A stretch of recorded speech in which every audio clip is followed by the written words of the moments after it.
walks in with a dominant presence. Voice cuts deep like a sermon with essence. Gia steps up, pure elegant grace. Beauty with brains puts the world in its place. They light the mic, that truth ignites, burning through the fake in the dead of night. No labels, no camps, no tribal cage. They're carving out truth on an empty page. They're relentless warriors, forged like Thor. Modern Viking knocking down every door. You can't pin them down, can't put them in a box. They'll stomp it flat and break your locks. Ceilings, please, they leap sky high, shattering limits you set with a lie. They'll lead in the way, believe that. No simps, no saints, no soft disguise. They see through the games and the alibis. They're not here to please, they're here to lead.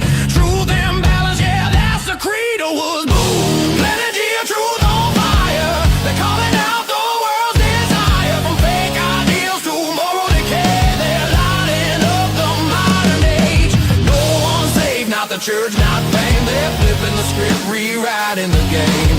Love and logic, heart and soul, saving the truth for this nation's soul. Ryan, and today we are going to be interviewing people in the streets of Cleveland. So I have a bunch of questions lined up that I think all of you guys are going to really enjoy. So let's get started. Are you in a relationship? Yes. Are you in a relationship? No. Are you in a relationship? I am not. Have you ever been in a relationship? Yes. Are you in a relationship? I am not. Have you ever been in a relationship? No, not really. Have you ever been in a relationship? No. Yes. Are you in a relationship? Yes. How long? 4 years. Ooh, wow. Okay. How'd you meet? We worked together at a rec center through the city of Cleveland. Are you guys in a relationship? No. I am. A little bit over a year. Are you in a relationship? No, unfortunately. Have you ever been in a relationship? No, unfortunately. Okay. Have you ever cheated? Have you ever been cheated on? No. Have you ever cheated? Never. Have you been cheated on? Yeah, once. Have you ever cheated? No. Have you ever been cheated on? Yes. Oof, tell me. It was, well, long story short, it was a country concert, and I did not go with her, and then one thing led to another. Alcohol involved? Yes. And after, I tried to make it work, but it just didn't work out. Because the trust is gone at that point, yeah. Have you ever cheated? No. Have you ever been cheated on? Possibly. I don't know. Have you ever cheated? No. Oh, I don't know if I believe that one. Have you ever been cheated on? No. And have you ever cheated? No. Have you ever been cheated on? Yeah.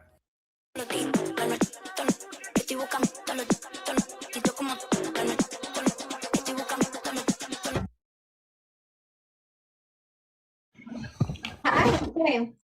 Hello, What's your name? I'm Edwin. Nice to meet you. Is this a debate on why body count doesn't matter?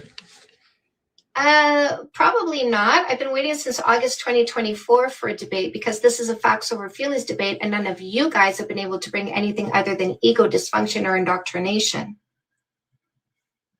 So, you think that body count doesn't matter? No. I know body count doesn't matter because of facts. Let me do my spiel on you. Let me see if you're smarter. No. If you're going to talk when I'm talking, you're definitely dumber. So let me see if you're smarter than the other ones, okay? This is a facts over feelings debate, not an individualized debate. I don't debate you on you because you can go do whatever you want and we don't care. You pick who you want, you do what you want. We don't debate you on you because we're not here to interfere with you doing you. We debate this in a factual or scientific way only because I'm not here to change you in any way, shape, or form, which is why you're not the subject. That means you don't start a sentence with, I think, I feel, my opinion, my experience. We do facts or science only. So let me ask you this. Are you here for a facts over feelings debate, yes or no? No, I think body count doesn't matter. Well, There you go. I've experienced that body count doesn't matter. Exactly. I know body count doesn't matter. Because people call me a hoe and stuff for my past. But I don't even do anything no more. First of all, I don't have any sexual interactions with people. I don't do anything anymore. But So people, body count doesn't matter because us logical people know that just because you did it in the past doesn't mean you're still doing it today. And who you say you did or didn't do doesn't matter because what matters more is who you are. And if you're not what we're looking for, we don't care what your body count is, we reject you. If you are what we're looking for, we're not dumb enough to reject you because you had consensual sex before we met you. You're really well spoken. Thank you. You're really well spoken. I'll give you that. All right. Well, yeah, body count doesn't matter. Did you hear that shit? Yo, you could get rent. Never mind. Good back. Welcome back, everybody. What's up, everybody? It's Gia MaCool. What's going on, everybody? It's your boy, Glenn Lawrence. And well, today we are learned from this lady on Instagram that body count does not matter because she says so. Because she says she has facts. Facts over feelings. I wonder if she has any feeling at all in certain areas. Well, we're gonna have her on the show eventually. We're gonna, yeah, maybe not after she. But anyways, we're gonna get into that later. Today we're gonna be like debunking, like, does it or doesn't it? Like, finally, once and for all, we are going to go over what the data says on it, right?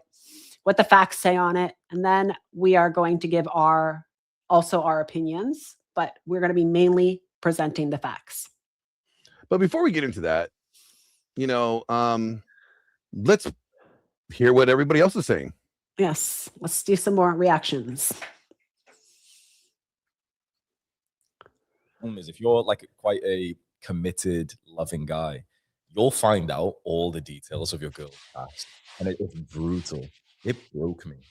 It honestly broke me. But for months, I was so unhappy and anxious, and I was so bonded with this woman. She was my first everything, so bonded with her. But I could never look at her the same way because I had literally seen the pictures and the profiles of the men that had her before me. It ruined an amazing relationship. She was such a sweet girl. But I could never look at her the same way. The problem is if you're like quite a committed, loving guy, yeah. So what do you think about that? Yeah, all the details. Yeah, I mean, I don't see like everything was great until I learned about her past. Yeah, like I loved her. Everything. She was wifey, and then I learned about that gangbang of the summer 2019. I think that we have to, like, when I hear the previous video of her saying it doesn't matter, that's coming from a woman. Like, I don't think it's fair to only listen to what women think about it and not listen to what men think about it. And I think that what these reaction videos are going to show is that men have a very different view on that. And we're going to be getting into the facts of why. Yeah. All right, let's get to the next video. The guys before me. Why does that matter? That was before you. Past behavior predicts future behavior. So you're judging me? I want a wife, not a community project. Okay, so let's talk about it. Does body count really matter? Fellas, do you really care how many men your woman's been with before you? Or does it just matter that she's with you now? Women, do you lie about your body count? And if you do, why? Because if body count doesn't matter, if you've been with 50 men, it shouldn't matter, right? Or do you lie because deep down you know it matters to men? I don't know. I have my very wholesome, stable girl. The type of girl you want to knock up, low body count. Hold up. It's so much to be like this. So I just want to comment on something. So he was right. If body count didn't matter, then no one should have to lie about it. Well, I mean, if that's not necessarily true, because you could say it doesn't matter, but everybody, you could say this doesn't affect this thing. And it could be objectively true, but everybody societal wise may not like this thing. So therefore them knowing about this thing, they're going to look at you differently. Therefore the way that they impact you does matter. Right. So how people if society sees it in a different way, we need to get into why. Exactly. but normally society sees it a different way, don't see it a different way. They see it for what it is. Like this, like if body count matters, it's a bad thing. And then if you're saying, well, body count doesn't matter, and then everybody still looks at you as like you're wrong. You know what I'm saying? Well, it's because objectively they know that it does matter, and you just don't want them to make it matter. You want it to mean less than it does. You know what I'm saying? Like, so all right, let's go. This one is kind of funny. I'm not even gonna get to the Ben Chappelle part because this guy's just kind of funny. Very wholesome, stable girl. The type of girl you want to knock up. Low body count. I'm like the third guy she's ever been with. It's so to be like this, okay? And so many people disagree with me. This is a hot take. This is what they call hot takes, okay? Having someone that you love with a low body count because you need them to not have been with many guys, you're a... Also, stop calling it a body count like you're Jason Voorhees. Do I want a woman who's been with one or two men? Brother, what, are you out of your mind? As a matter of fact, you could argue that if your wife has slept with more guys, that she's with you because she likes you and not because she doesn't know about things. Oh, dude, he figured it out. This is stupid. Okay, so wait, I want to hear what he said, though. I want to hear what he said. You want Ben Shapiro? I just want to hear what he said at the end. Very wholesome, stable girl. The type of girl you want to knock up. Low body count. Man, what, are you out of your mind? As a matter of fact, you could argue that if your wife has slept with more guys, that she's with you because she likes you and not because she doesn't know about things. Oh, dude, he figured it out. This is the stupidest thing I ever heard. The reason that body count, so-called body count matters is because it goes to character and how people treat sex. Do they treat it casually? Do they treat relationships casually? Do they treat it with sanctity? These are all values questions that manifest in behavior. Very wholesome, stable girl. The type of girl you want to knock up. Low body count. What do you think about that? Third guy she's ever been with. I think like this. Okay? I think that's correct. I honestly, you know, what we value in life and our qualities do come out, you know, like depending on who we decided to spend our lives with. I just don't see any. So we'll get into that later. Let's listen to this chick. This is kind of funny. Concept of body count in under 90 seconds. Let's go. So if you've been living under a rock, some men, often in the red pill movement, have been using body count, the number of men women have slept with, as a metric to determine a woman's value in the sexual marketplace. The higher the body count, the lower her loyalty and value. Now we can talk about why this is unfair to women, but no, I want to stay on the man's perspective and why this belief goes against their own benefit. Women who grow up actually believing these men, that their body count is reflective of their value, are inherently taught to reject their own sexuality, which non-surprisingly creates an entire laundry list of issues for men down the line. The types of men who think women should have a low body count really stems from one of two core beliefs. One, women don't actually like sex. So if they have sex, something is inherently wrong with them. Or two, women actually do like sex, but have to withstand their urges at every level or they will be judged or punished, thus causing the shame trigger. By parading around that you have these beliefs, you will only be able to attract these types of women who don't actually enjoy sex, or women who have an unhealthy relationship with sex. This is why you often hear these red pill guys, the few of them have actually had marriages and relationships, complain that the women they're seeing stop sleeping with them over time. I'm going to make it real simple for you guys. If you want to attract a woman that likes having sex with you, you're going to have to attract a woman that likes having sex, period. And that woman will probably have a history of having sex. And if loyalty is what you're concerned about, good news. There are way more accurate metrics to test for that, and none of which include body count. And if you want to know what those are, follow for part 2. Debunking the concept of body count in under 90 seconds. So if you've been... What do you think? So she's coping a lot. That's a lot of coping. Okay. Listen, it doesn't, she's taking extreme. She's basically doing a false equivalency. She's saying that women who are virgins or who don't have a body count aren't going to like sex. That's a lie. Okay. We already know that.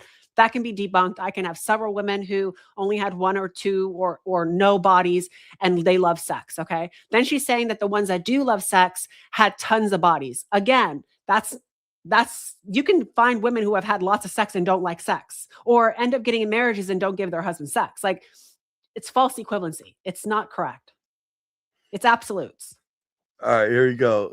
Let's hear what Patrick Bet David said. For a job interview, and in the last 5 years they've had 20 jobs. How do you look at them? It's a problem. It's a problem. Somebody Something's comes for a wrong. job interview and they're 32 years old, and from 22 till 32, they've worked at 2 companies. How do you look at them? Yeah, positive. Positive. I sit there and I say, wow, the same exact way we don't like to see people with too many jobs on their resume. We don't like to see too many boyfriends and body count on the resume. Somebody comes in for a job interview, and in the last 5 years they've had 20 jobs. How do you What do you look at think them? about? I mean, That's a problem. that's just Somebody common comes for a sense. job interview and they're 32 So- years Hold old, on. and from 22 till 32, they've worked at 2 companies. How do you look at them? Yeah, positive. Positive. I sit there and I say, wow, the same exact way we don't like. Sorry. I don't have. Now, what do you think about that one? With the job interview. I have done some videos on this, and I've described just plain psychology, like what goes through a person's head, their mentality, right? Once they have lost their virginity. And we know the first time a woman like loses her first, okay, they break up or they, no longer together. She goes through a very, very hard time through that breakup, but she cries for weeks, it's very difficult.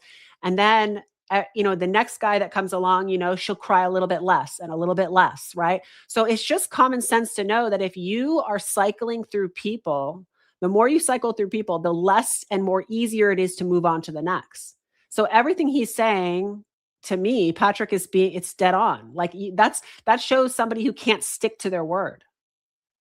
Yeah, no, I agree. All right, well, let's watch our last video. Have any problems with a man desiring a woman with a low body count.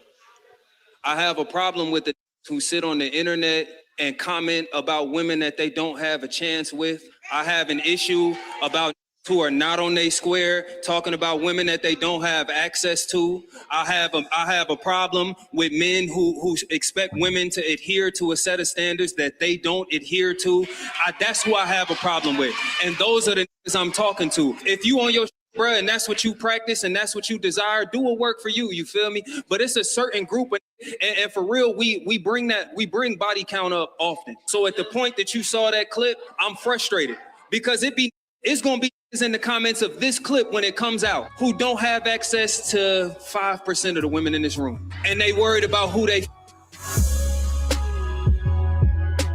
All right. So what do you think about that one? There's a lot of truth to it, right? There's a lot of truth to it in the sense like of what parts?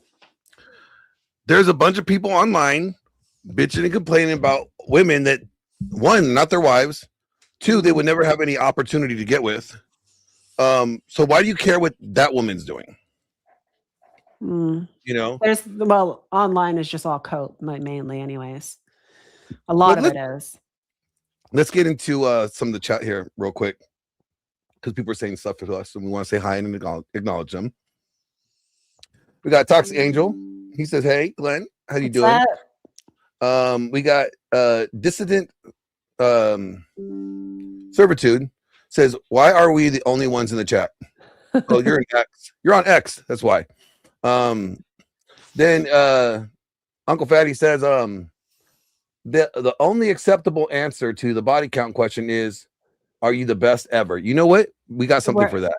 Yeah. Hold that thought. Hold that thought. We're getting there. We're getting there. Dapple Man 81 says, because it affects a woman's biology. Oxytocin is a bonding chemical. More people that women have sex numbs them. Past behaviors affect future behavior. I've actually done a tweet on that. I had a tweet go viral. I said exactly that. Old damn hillbilly says, wow. 50 Shades of Bitch says, hi Glenn, hope you're good. Hi panel, hi everyone. Hello, Hey, 50 guys. Shades of Hey. Nice to have you guys And, on the show. Listening. Appreciate all your comments. Rude Cunt Crab. They insinuate the cunt part in there, his name. He says body count don't matter, it's a number, but it signals of issues of and causes that potentially lead to bigger body count. So does it matter? I understand what he's trying to say. He's saying that the larger the body count, it can signal issues with that person. Like it. Okay, yeah. Yeah, he's basically showing it. It does show pattern. Like you have to analyze pattern behavior. I think anybody who doesn't do that is really just ignorant. You have to look at patterns, you know? That's one hell of a beard, says our good friend. What's up, Jay? What up, man? And the little leprechaun out of Texas says, yo, yo, yo. And he says, speaking of country concerts, a former co-worker's ex-girlfriend cheated on him with Jason. Well, sucks to be him, I guess.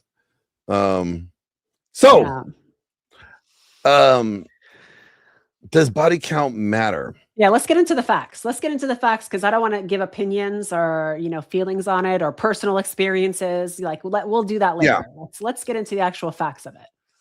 So, we know that premarital sex is linked to divorce.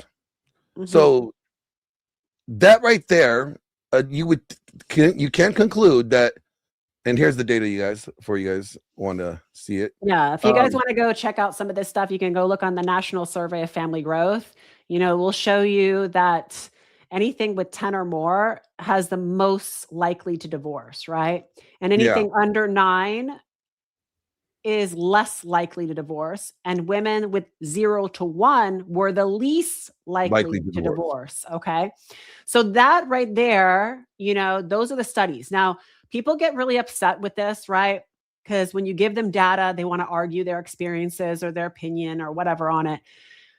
And I'm not telling you how to feel. I'm not telling you either or is bad. I'm not telling women that, you know, have had lots of body count are bad. That's not what we're doing here. We're just showing data, like what they've done with studies of groups of women and men to see who is more likely to stay in a relationship. So that's what we're going to discuss right now. And so right here, like the abstract says, like the premarital sex predicts divorce, but they don't know why. Scholars have attributed the relationship to factors such as differences in beliefs and values, but these explanations have not yet been tested. But we do know, all right, that it is further unclear how this relationship changes the number of sexual partners or differs by gender. We re-examined this relationship with event history models using data from the National Longitudinal Study of Adolescence to Adult Health. The model included measurements of adolescent beliefs and values, religious background, and personal characteristics, as well as approximate number of premarital sexual partners in young adulthood. We find the relationship between premarital sex and divorce is highly significant and robust when accounting for early life factors compared to people with no premarital partners other than the eventual spouse. So those with 9 or more partners exhibited a higher divorce risk. Followed by those 1 to 8 partners, there was no evidence of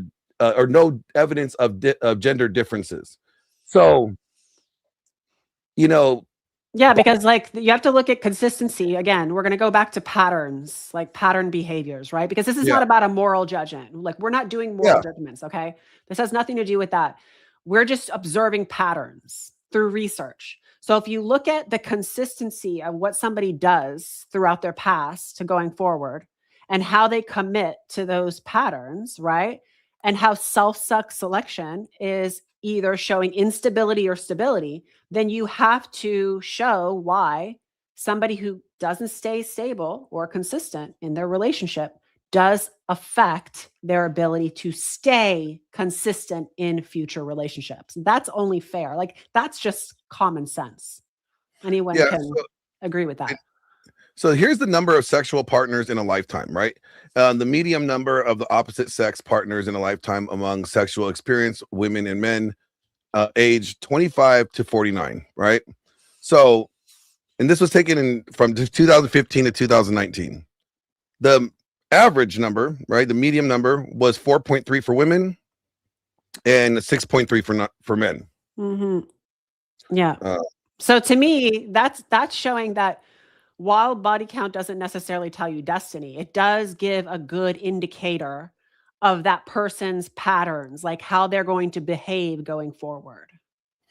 And then right here, it tells you like the percentage distribution of sexual experience women and men had between 25 to 49 years of age by the number of opposite sex sexual partners in a lifetime.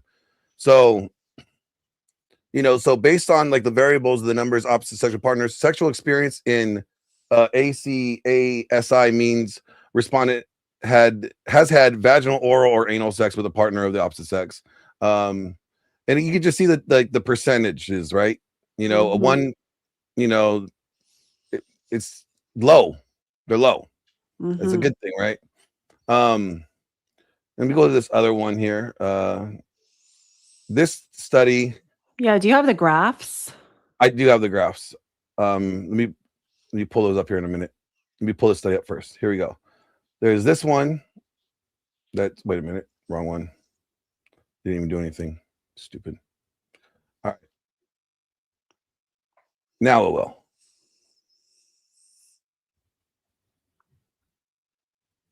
Okay. So, oh no, I already did this one. Sorry, my bad. Let me get the graphs up real quick. There we go. What does this graph show? Okay, so I sent you a few of them, right? So you can do the ones Oh, before. there's This is figure the- one. Okay, so chances of divorce after 5 years of marriage. So this is showing you the patterns, right? Again, depending on the partners, okay, how many people they've had, and whether or not, what does it show? Like, what does it show whether they're going to be divorced or stay in the relationship? What's the percentages? So you can see, of course, less partners equal less chance of divorce. Again, that's showing that. The other graph was on religion, right? So if they had a spiritual background, if they were in a community that was, and again, I say this a lot online, I talk about this a lot. We lack the community, especially for women, which historically our community, church, other women was what kept women in line. It's what usually would shame women or tell women, no, this is not acceptable, right? It would keep women in line. We don't have that anymore. Now, you know, social media, anything goes. And women are going online and using their community as social media, and that's telling them what's okay and what's not okay. So are you saying bitches don't want to be kept in line? Everybody needs guidelines and structure. I'm just asking you. You said churches keeping these. I just think that, you know, like when you, that we can pull this, well, we need to do a whole episode on this. We need to pull all the data on how women behave with a spiritual background, with a Bible background, like whether it be in their church, in their religion, like there is a very different way that women Are you talking about like women that are devout? Like devout, devoted? Okay. Women that, you know, have that background, that spiritual background, they fare better in marriage. Like we know I can tell you, like, there's a lot of women in church. because we have to remember that what people call themselves, like when people say that I'm a Christian, they're not. Majority of people are not Christians. Okay, they are secular. They say that they are, like all the people wearing crosses on their necks. They can say that all day long, but they don't really practice it. You see, a lot of people do not practice what they preach. So this is a study, sexual partner number and distribution over time affect long-term partner evaluation evidence from 11 countries and across 5 continents. All right. The abstract says a prospective partner's sexual history provides important information that can be used to minimize mating-related risks.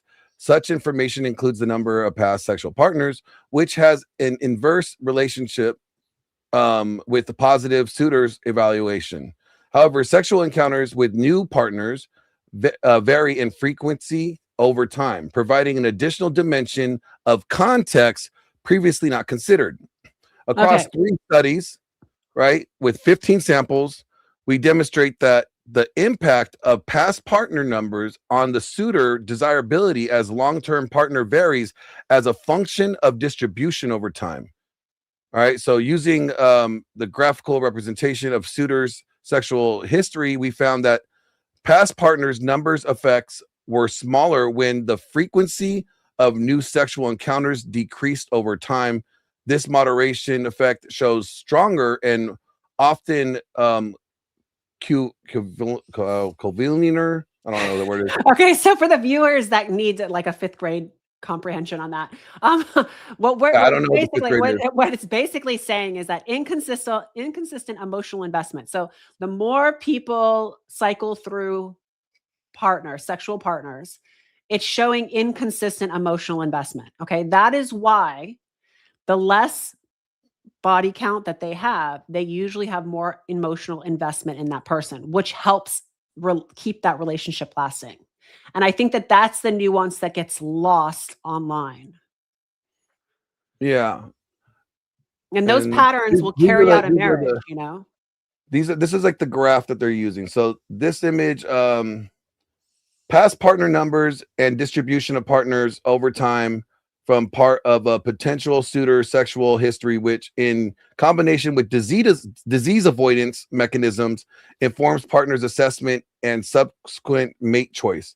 An assessment moderated by mating strategies, right? So then this graph says the effects of past partner numbers on willingness to enter in long-term relationships with a prospective partner. So A through C shows results of studies 1 to 3, respectively. Bars reflects the estimated marginal means with 95%.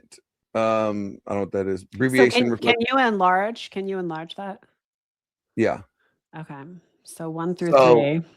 So A through C. 1 to 3 respectively. So total partners. So basically, like anything under 3 usually fared better. Yeah. Okay. Which is, it's coinciding with all the other data that we have. And then this one, this graph, the effect of past partner numbers and frequency distribution on willingness to enter long-term relationships show the same thing. This is just a line graph.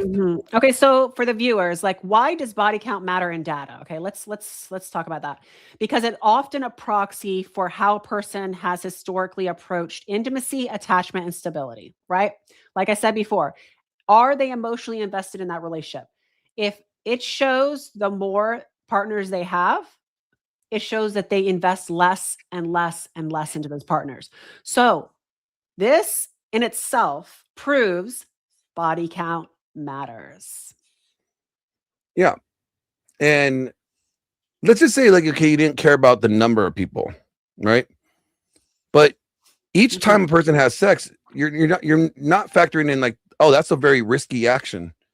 They could get a disease. They could get, you know. We haven't even gone. Yeah, that's a whole, like, we could have a whole show just on that alone, you know. And that's the other factor that people don't contribute when they're like, well, this is why it matters. Now, it may not be the most important thing that matters. It's not the only thing that matters. Correct.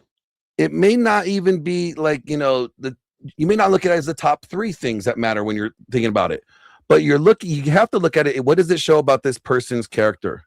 Right? They're willing to engage in an activity that is very risky with people they don't know. Yeah. Right? And if they tend to take a lot of risks that could harm them, you know, and they don't really seem to care that much about it. Well, then are they going to care about risking your relationship or putting you at risk?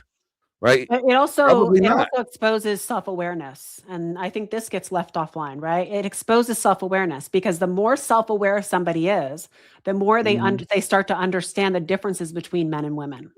And they also start to understand that whether you go to one guy or the next, you're going to deal with relatively the same, with some nuance, relatively the same kind of demands within that relationship. So if you lack self-awareness on yourself, and you're just cycling through people, it's showing a lack of accountability. It's showing a lack of self-awareness. It shows that you are not really noticing your patterns that are predictive of your future. So it helps you be informed. And I think that a lot of, you know, you hear like that first video, oh, it doesn't matter. It doesn't matter. Okay. It's not the only thing that matters. I agree with that, but it does matter. And men are not going to, though integrity, though loyalty, though all those other qualities are important, men aren't going to be able to see that right away. Okay. That takes time. And nobody wants to take 3 or 4 years to find out those qualities. If they can get to, hey, is this a good mate opportunity? Is is this going to be good for me for the future? And one of the easiest ways to predict that is body count. It is. Well, it's one of the easy ways to sort through, like, okay, if they exceed this amount of body count, we know the probability of is negative over here. So you know what? Immediately just refuse those ones, right? You just, okay, that's an easy way to sift through them. Okay, those ones disqualified. All right. But you still, there are other factors that do contribute that are maybe even more important than a body count. And I want to pull up that clip real quick with Dr. And I want to make sure that I'm showing the distinction here, okay? Because we are not sitting here endorsing or encouraging you to go online and be like calling women hoes, okay? Let's no, don't call women hoes. This is not what we're saying to do. We're not talking about shaming. We're not talking about judging. We're talking about moral, none of that. We're talking about just in understanding the relationship and women in real life. We're talking about if you're talking to a girl in real life, okay, it is good. This is good to hear, to listen to her. She's not going to tell you the truth. Like no girl is going to come out and just tell you, but you can kind of watch. If you're good with pattern recognition, you can watch and understand these things ahead of time. I want to play this clip because I think, like, when we filmed this, right? Dr. Teravad was trying to, like, say it without saying it, and I just said it, and then you followed up and you just said it, and it was funny. He was like, "Yeah, you're right." Which part is that? This one, when he's talking about, yeah. not all bodies are equal. Yeah. The most important thing for pair bonding is not about you being her first sexual experience. It's, in my opinion, more important to be the first mate, best, and the best. At best, correct. It does. What makes body count difficult? If she's been with 50 guys ahead of me, what's the likelihood that I'm going to be better than the best of those? Fact. That's what it comes down to. Well, one, body count is a number you shouldn't be focused on. You should be focused on how she treats you. So that's the one objective thing that you could actually measure and actually see, right? But also, if you are her best sexual, experience, those body counts prior to probably don't matter. Like the whole alpha widow effect. Like if she's been alpha widow by somebody else, then you out alpha the alpha. So now you are the standard. Think about it this way. If the girl that you're dating only had one body before you, only had one boyfriend, but that boyfriend was a Division I athlete who went on to play in the pros. He's made millions of dollars. He's 6'4". He's jacked and athletic. Men everywhere love him. Women everywhere are trying to get with him. And he turned her down. I don't think that you're going to be psyched that she only has one body. So not all bodies are created equal in what we're getting at here. True. I think that is a very interesting fact. Mm-hmm. Not all bodies are created equal. And I think that kind of gets lost in the conversation. Mm-hmm. Yeah, I agree. Like online, everybody's kind of tired of the whole clickbait stuff, like talking about body count. So what we're doing today is saying, okay, yes, it matters, but are you obsessed with it? Is that all you talk about? I mean, you're not going to get the truth from her anyways. So the common sense thing is, why are you obsessed with it? Yes, it's important. We know that it's important, but you have to also factor in everything else. Like a lot of times the people who are obsessed with it are people who are not having sex anyways. Okay. So that there's that too, that isn't being said. So. Yeah. Let me go ahead and get back into the chat here, because we got people chatting today. Justin Thiel says, I have so much to say on this subject that is usually controversial. Send him the link. Bring him on. All right, Justin, do you want to come on up? Are you in Gia's chat or my chat? Probably Gia's chat, because she has all the peoples. Okay. You guys need to come follow me on Twitter, assholes. I'm kidding. We gotta play Gray's Graybeard. Gray his. Okay. That was a good one. Pull it I gotta. Yeah, he's supposed to come on the show as well. We have so many people planned for coming on the show, guys. Yeah, we have some good stuff planned for you guys. We definitely do, and we're gonna stop doing this virtual thing here soon. Well, we're always gonna have virtual, but we are gonna start doing more in-person stuff. So, Yeah, we're working on the studio. So be on the lookout for that. All right, here we go. This is Graybeards. And then we're going to get to the chat, and then I will drop the link. Cool. All right, where is it up? There we go.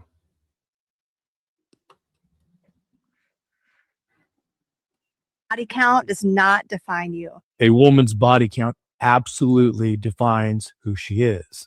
Nothing tells us more about her character and her own sense of self-worth than whether or not she gives her body away easily. Next. Are you attracted to stable, safe men? I am now. Yeah. Probably the most common red flag out there is when a woman lets it be known she's looking for a nice, safe, and or stable man now. The only women who say such things have been serial dating. Okay, so serial dating is just a series of short-term flings within an occasional relationship that might last a few months. So Glenn, Ran through. pause that for a second. I do not. I want to point that out because remember I said that she's not going to tell you her body count? No, the women lie about their body count. Correct. So this is the kind of stuff that guys need to listen to. It's these in between things that they're saying. Yeah, I'm looking for a stable guy now. It's these kind of things that help you understand where she's been. Okay. So go ahead. I just wanted to point that out. Except a coffee or a walk is a possible date option, and neither should you. We're not doing drinks either. We are doing dinner. Simple first dates are the rule if you've never actually met in person. Women who don't understand this are the worst people on the planet. Next. I started the egg freezing process. I did some preliminary tests, which showed that my egg count is really low. Oh, same woman a couple of years later. No lip filler, and she's heartbroken. Her dating strategy only attracted the worst men. Next. No. Christian women don't make videos showing themselves like this. If you think you're a Christian and don't understand that, I shake the dust off my feet and leave you to your misery. And side note, religious or not, nothing says a girl has multiple STDs like hand tattoos. I am engaged, but not to my dream man. That's right, you heard me correct. I've actually dated the man of my dreams a few years back. This is literally every woman who gets married with a body count of over 3 or 4 at the most. After 4 or 5 bodies, let alone dozens of bodies, a woman is simply jaded and emotionally empty. She'll spend the rest of her life searching for a man who made her feel the way she felt when she was still innocent. But once innocence is gone, it's gone forever. Ladies, your body count does not define you. A woman's... All right, so go ahead and react off of that. What do you think about that? Okay, I think there's a lot of nuance when it comes to body count, right? Body count does matter. How much it matters, I think that's where the nuance is, right? It can impact long-term mating strategies, right? But I think that plays a role in if you're whether or not her sexual best or not. You know, like if you are her best and you're the standard, she's more likely going to want to stay with you. She won't be able to pair bond with you, right? She's not going to want to leave you. So that might contribute to a long-term relationship. Now, if you're not the best and she's thinking about, I don't know, Mr. Justin from the Dominance Academy, you know, and all the crazy things that he would do, then you're screwed. Yeah, it's probably not going to work out for you, you know, like, so, you know. Do you agree with him on the ways to kind of know without them saying? Because I think the median is in the message, like when it's what people don't say that really helps you understand what is being said. And if you're self-aware, you can kind of notice that. I think the tattoos, I think he's dead on about the tattoos, about, you know, signaling certain things online, right? I think, I would say that women that have tattoos maybe a sign of craziness. And the reason why I say that, because all the women that I got with, they didn't have tattoos, but then after they left me, they had tattoos, and they're obviously crazy for doing so. So therefore, I agree with him in his assessment there. And normally it's because they got tattoos was because of me. So that even makes them even more crazier. So I think there is something there. They're mentally ill. Absolutely. I'd like to listen to people talk, right? Because people will reveal themselves, right? So for instance, if their preference becomes a virtue, if they're constantly online talking about their preferences, I need this, I'm looking for a stable man, you know, looking for a man with it. She's turning her preferences into a virtue. Same thing with guys. Like if they go, I need a virgin, like I'm only going to marry virgin. He's turning his preference into a virtue. Yeah, I wonder, like, when the guys are like, I need a virgin. Okay. A virgin doesn't necessarily mean she's not going to leave you. Right. It's like, okay, you have that preference. I get it. You're entitled to your preferences. But when you make it so that everybody else, if anybody else decides on a different preference, now they're not as good as you. That's where it's a problem. It's like men saying, well, because she's not a virgin, then she's going to be a horrible person. You don't necessarily know that. Now, I do agree She that could be a virgin and a horrible person. I've seen that too, right? So that's where that's where the nuance happens. Yeah, but nobody wants to talk about that. And this is a problem when they look at virginity and purity as in, like, no sex means good spouse. Mm-hmm. That doesn't necessarily equate to good spouse. It could lead more in that direction, right? But it doesn't necessarily mean that for certain. Mm-hmm. And this is why, okay, does body count matter? Right? Yes and no. Right? It matters, but it may not matter as much as you think it matters. If you're not looking at these other factors that contribute. Right? Because you turned something that would be like me saying, because I was a virgin when I got married, that anybody else that doesn't follow in that path is bad. That's not necessarily like, that's not for me to use my own experience onto everybody I meet. And I think that's what happens a lot online. Like people like to take their own experience or the only thing that they will allow in their life and now dictate that and make that the standard for everyone else they meet. Yeah, it's like, okay, so let's say you're saying that body count matters. Great. But does it matter more than whether or not a person's loyal or whether or not a person, is trustworthy or whether or not a person is, I don't know. Name some other trait that's also important. Integrity, honesty, loyalty. Yeah. Any of those. Does body count mean more than those things? Mm-hmm. So if you're saying, yeah, what if you got with a woman that has zero body, she's a virgin, but she's a disloyal bitch? Mm-hmm. How does her body count help you? I've talked to a lot of men who, I shouldn't say a lot, but a handful, enough of them to tell me, hey, listen, I waited, I got married, she was a virgin, I was a virgin. And then as soon as she had her first kid, it's 10 years of no sex in the relationship. Like no sex in the champagne room. Ugh. So, I think that doesn't mean that because she's a virgin, she's not going to like sex. That's not what we're trying to get at, because you can find a woman who never had sex, but then she likes it with you. And then she's willing to, whatever you tell her, she molds to you. That's why we talk about building a bitch all the time. I didn't know half the things I know. My husband taught me everything I know pretty much today. All credit's due to him, but that's because I look up to him. I respect his guidance, when he tells me, hey, this is it. Okay. That's what we're doing, and that is something that all women are women. They're going to follow who they're with. That's what they do. Yeah. Women are women. Dissident. I'm going to hit you with the follow.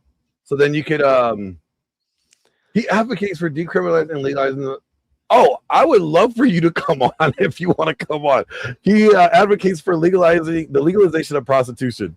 This will be an interesting conversation because this does circle around body count for sure. I just sent you a follow, Dissident. So you're more than welcome to hit me back, and then we could. That is hilarious. This is funny. Where's Justin? What happened to Justin? Where is Coach Justin? Oh, that wasn't Coach Justin that said that he had a whole lot of laundry list. That was the other Justin. Yeah, it was the other Justin. But let's actually, this is a good time to hit through the chat because, man, people are in the chat. All right, so So this Dappa Man said, DNA from each partner she's had is stored in her body, and her child will get the partner's. That's not true, right? So that is again a data set that leaves out the nuance of the actual data. Okay, you guys need to do a little bit more research when you see stuff online. Okay, I need you to just not take one study. Don't just take 5 studies. Take like 10, 12, and keep researching. You have to read this stuff, guys. Okay, what actually happens is she actually has to be pregnant. She has to get pregnant with that man's baby for the DNA to be stored. That's the nuance left offline.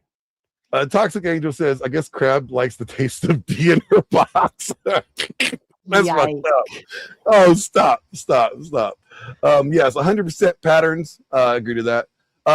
It's mostly women that say body count doesn't matter. A lot of women do. I mean, you're right. Yeah, he's right. He's right. You know? Because I mean, let's be honest. Like, because a man's body count doesn't negatively impact him. Right. And you can't take it back. So that's why there's this back and forth, stuff. Because I do know some women that have had healthy relationships and have had, a few people that they've been with. Like, I do know that it does happen, so it's not like it's impossible, but we have to look at facts, and the facts point to what we know is body count matters. My good friend, the Raging Patriot, said, at this point, I'll take anything with a pulse and a working baby maker. All right, there, Patriot. Uncle Fatty says, as long as expectations are managed, all turns out well. That could be possible. She has to have realistic. She has to have realistic expectations. Huge. Deborah Man says, women like you until she finds someone better. Women like you until she finds someone better. That's a very absolute statement. We're getting into hypergamy, which we could get into that if you want, because I dropped some tweets today that kind of. Oh my! Did you hear about my hypergamy conversation? Yes, I did.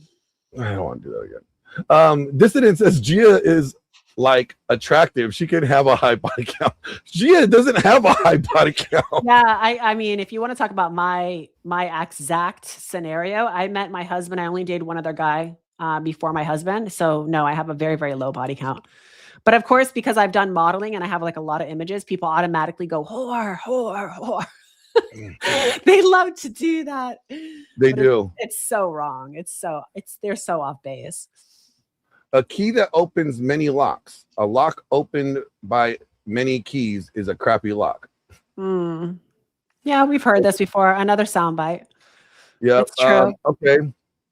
So Naka says MCL 750-532 punishment. Any man who shall seduce and debauch any unmarried woman shall be guilty of felony. Should be updated. Yes. Actually, it's funny because she sent me a text message asking me this question earlier today, and I saw the bill and I was like, oh, wow, that's pretty crazy. And actually, I'll read it real quick because this was actually legislation. This was law, like not too long ago. Well, long enough ago that none of us were around, but within our, couple hundred years. And in Michigan, Michigan legislation said that is pulling it up. So this was going up. This was up until 1931, right? And it was seduction and punishment, right? So punishment: any man who shall seduce and debauch any unmarried woman shall be guilty of a felony, punishable by imprisonment in the state prison not more than 5 years, or by fine of not more than $2,500. But no persecution shall be commenced under this section after 1 year of time of committing the offense. So, like, if it's beyond a year, if you hit it and quit it, and the year passed, you can't be charged for it. But that's actually kind of interesting, because I would agree that if you're trying to say that, the hookup culture is problematic, well, legislation like that, if they implemented this law again, that would make it criminal for hookup casual sex. And but you would have to make it for both parties. You couldn't just make it for only men who sleep with women that they're not married to gets punished. If you're gonna do it, it would have to be across the board. That's interesting. So that's kind of interesting. Turn down. Oh, my game's hot. Oh, I'm hot. Hot like fire. How about now? Yeah, much better. Uncle Fatty asks, is there any reliable info for the adult film industry? Like how many stars are married and even multiple marriages and likelihood for divorce by percentage age? Yeah, I know what he's saying. He wants to see like how does that correlate with like women who do it as a job, and how long do they stay in marriages if these women are in this industry? Correct? Am I right about that? I think so. Like, and I know one that's married. They just got married a year ago. I was talking to him the other day. They hit me up. We might be actually having them on the pod too. We're going to be pulling. I'm doing a panel of women. I'm trying to put together like as many women as I can on one panel, and we're going to be discussing frequency of sex, especially in marriages. And I think one of the girls that was going to come on, she actually worked in the adult industry, and from what I understand, she's married now, so that we could ask her those questions then. So that'll be on the 25th if you guys tune in. Yeah. How many people were having on that panel too? Well, right now we don't. Yeah, I'm hoping we can get a few more. Women are hard to get on shows, guys. Like I have a lot of good, friends that are wives, and they would be a great input, but they don't like to be on social media. They don't want to be online, so I can't get them on. It's just hard. It's hard to pull them out. Yeah, you can get tons of OnlyFans girls, but when it comes to wives and like women that like things low key and I guess what people would call the boring life, I can't get them on. Yeah, I mean, well, because like the good wives, they're too busy doing good wife shit to have to be on social media. I honestly don't know how a lot of these girls do it, because even for me to do these shows, it takes so much time, like from doing what I normally would be doing. Like right now, like I got to go cook.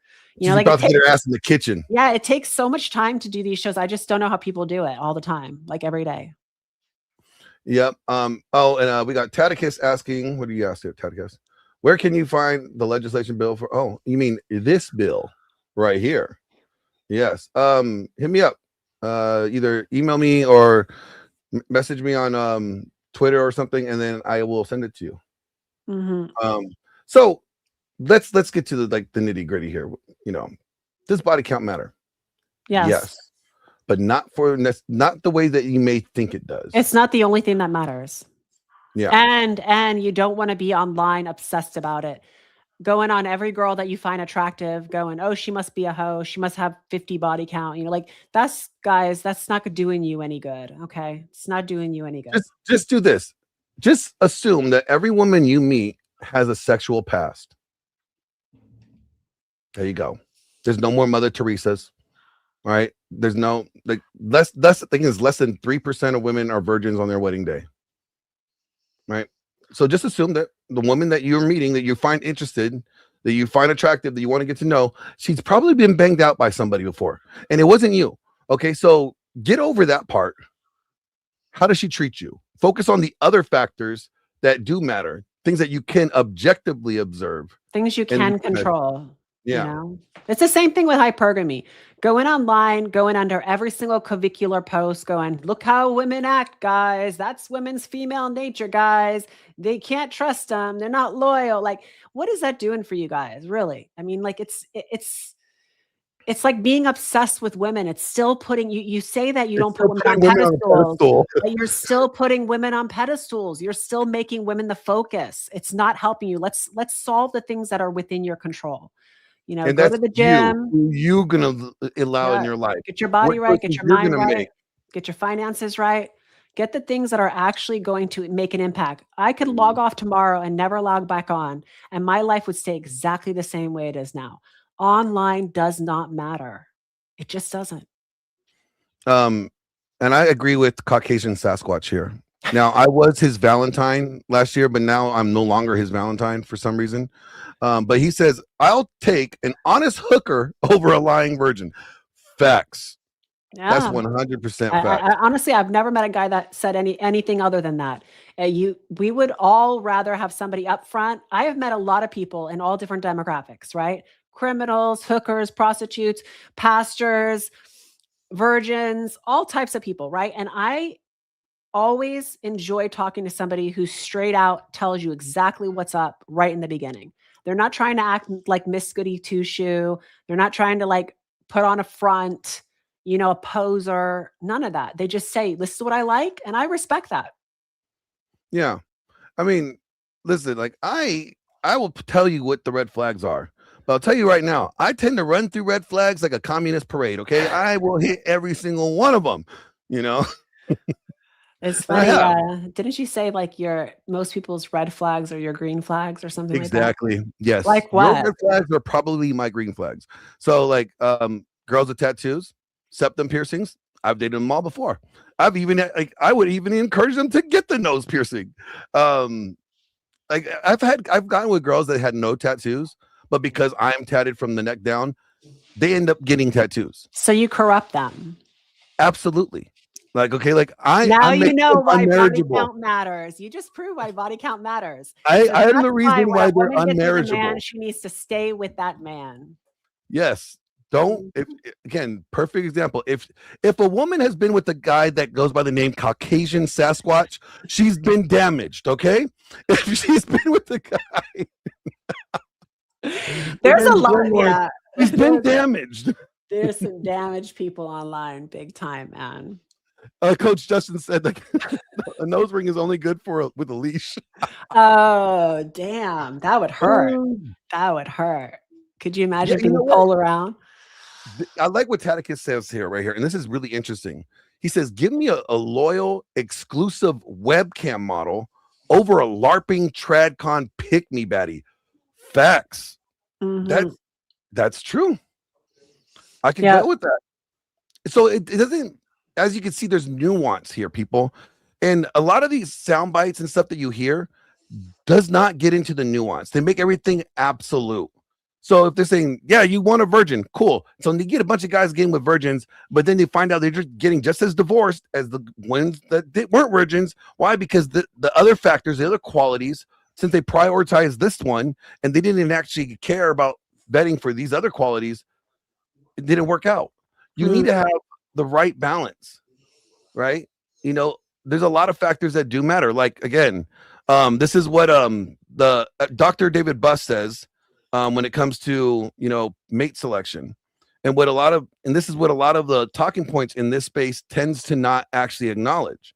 It'll say like, so a major problem with a lot of the framing here is that it ignores that people often pair with others who are similar to themselves.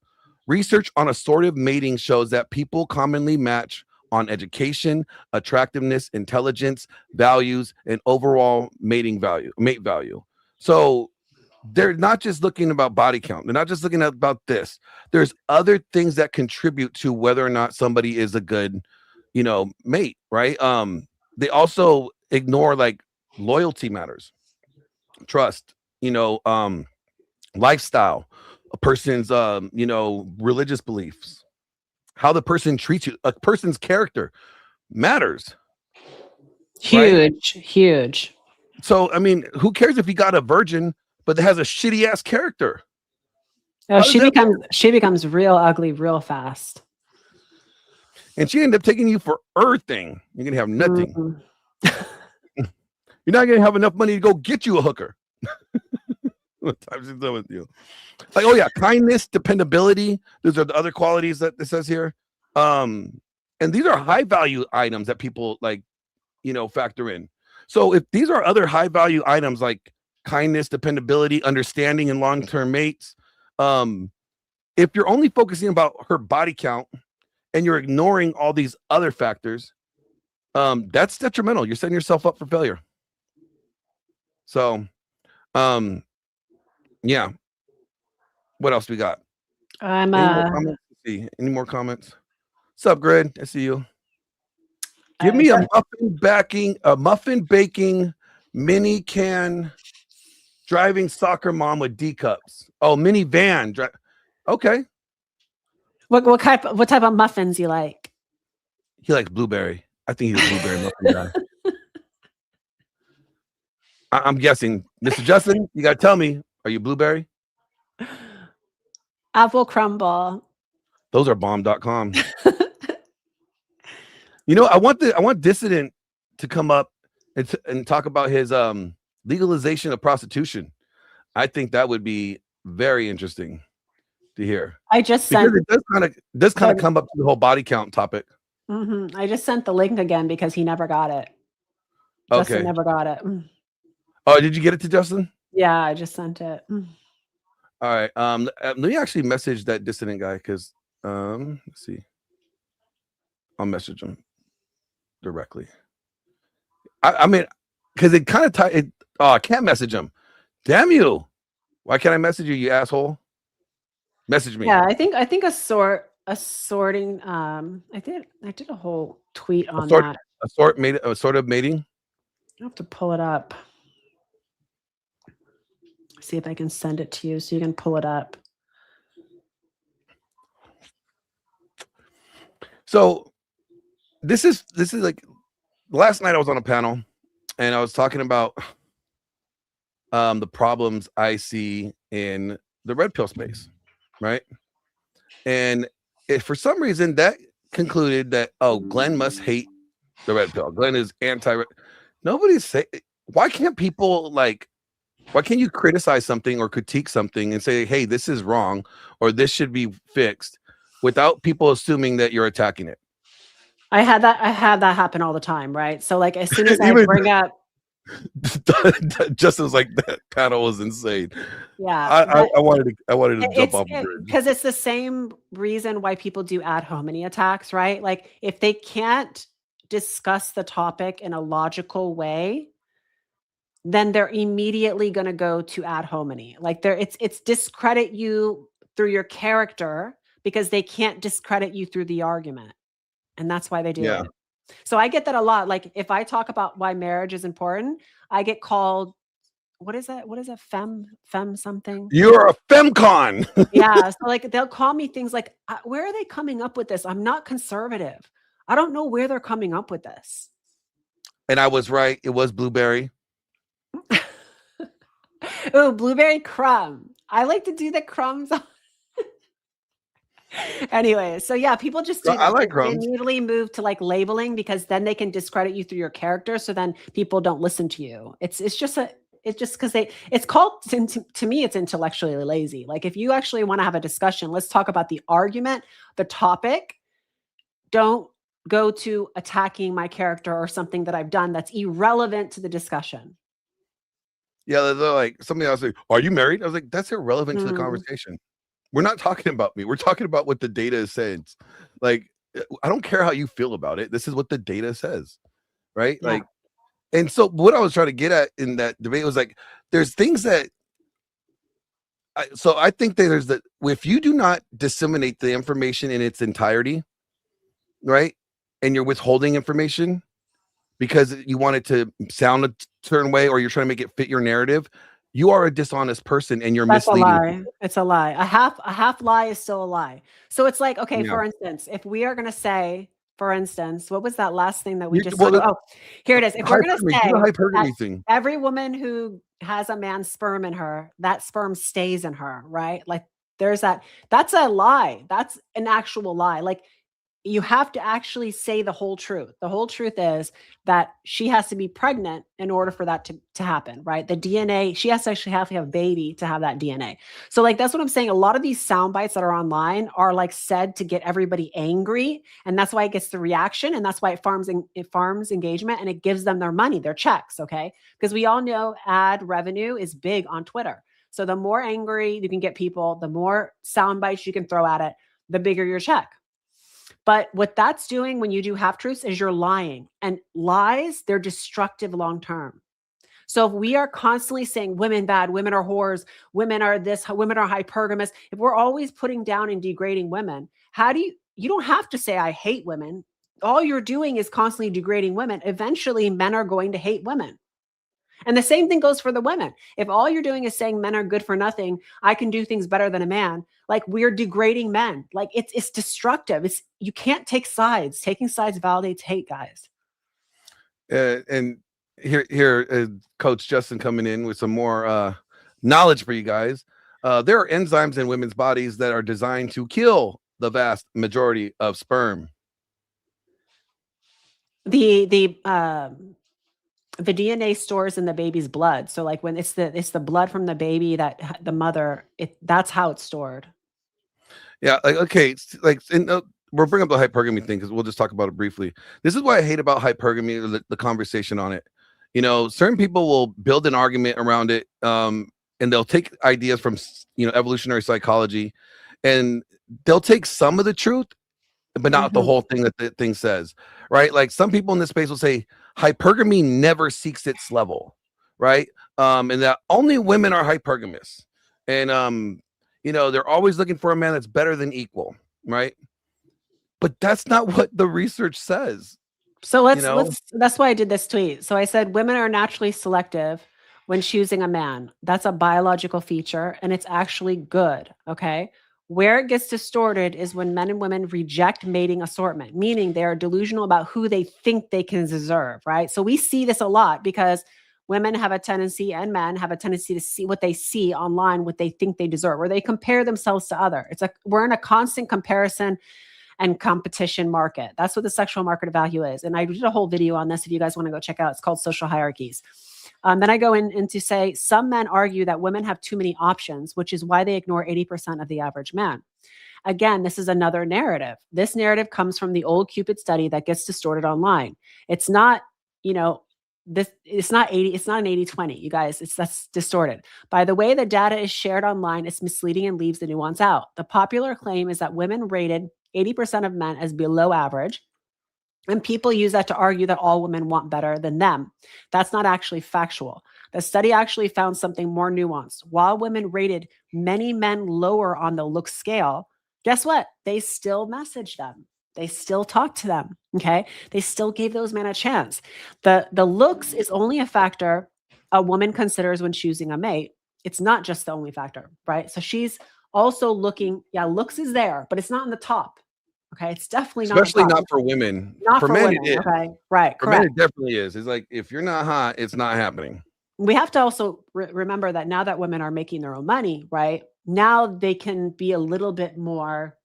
The bottom list now is kind of moving to the top. So now they're looking like that's where you get they want the taller guy or they want the guy that's buff, or in the gym, right? That's where that stuff is coming from. So at the same time, men tended to message the most. Oh yeah. So we also talk about how the men responded on dating apps. They were also trying to optimize their option and talk to the most attractive ones on the dating app. 1/3 of the hottest women on the app. Yep. Correct. So it shows up both women and men respond to attractiveness. Like we underestimate how much people move off of attractiveness. And I don't think that men understand this simple fact. You can make yourself very, very attractive with just a few little tweaks. Like hygiene, like just if you just get better hygiene, you can make yourself just wash your balls, you guys. Just wash your fucking balls. Like your teeth, like just that alone, a wider smile, like just those things alone can make you more attractive. There are so many ways to improve on that. Then I went into men tend to think in simple, direct terms, which is true. They like to get things, let's fix this, let's get it done. But unfortunately, what that does is it makes them oversimplify data and oversimplify things. So then they miss the nuance. That's where all these absolutes and these generalizations are coming from, right? Do men care about appearance? Yes. Do women care about? Of course. Do men try to pursue the most attractive? You scroll up too fast. Do men try to pursue the most attractive women they can? Yes. Men can want things like bigger boobs. We know that, right? They can titties, bigger boobs, bigger butt, prettier girl, younger girl, better hair. Like we know men as well optimize their choices. The difference is that men tend to be more physical in how they optimize versus women tend to go for more of the financial, which is because it's not just financial, but and because that's what they get the whole gold digger thing, right? All women are gold diggers. No, like women, when they look for it, it's It's They want you to competent. be educated, more highly educated, socially more like, you know, successful. There's a lot more nuance in it. It's like it says it's shaped by many different individual variations, right? For both men and women in mating by context, life conditions, and individual variations. Researchers note that both sexes and both sex differences and sex similarities.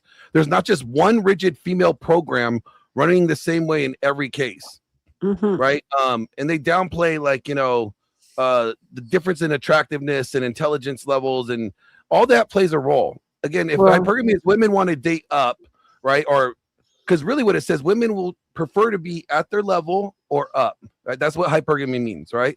But that doesn't mean that, you know, if she's rich and that means she's looking for money. No, because if she already has money, she may be looking for other areas. It also doesn't factor in the fact that men are better at many things over women automatically. Like men already are better at many things than women, just like women are as they're good at things that men are not, right? And that's why your strengths meet your weaknesses and you do well together when you're working together. Well, technically, I now I think there's a question for that. I think they may need to do a study for that, Gia, because this is why. I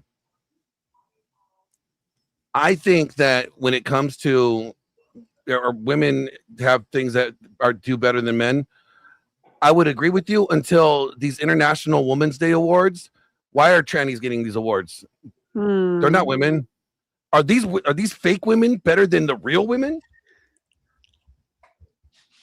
They're not women.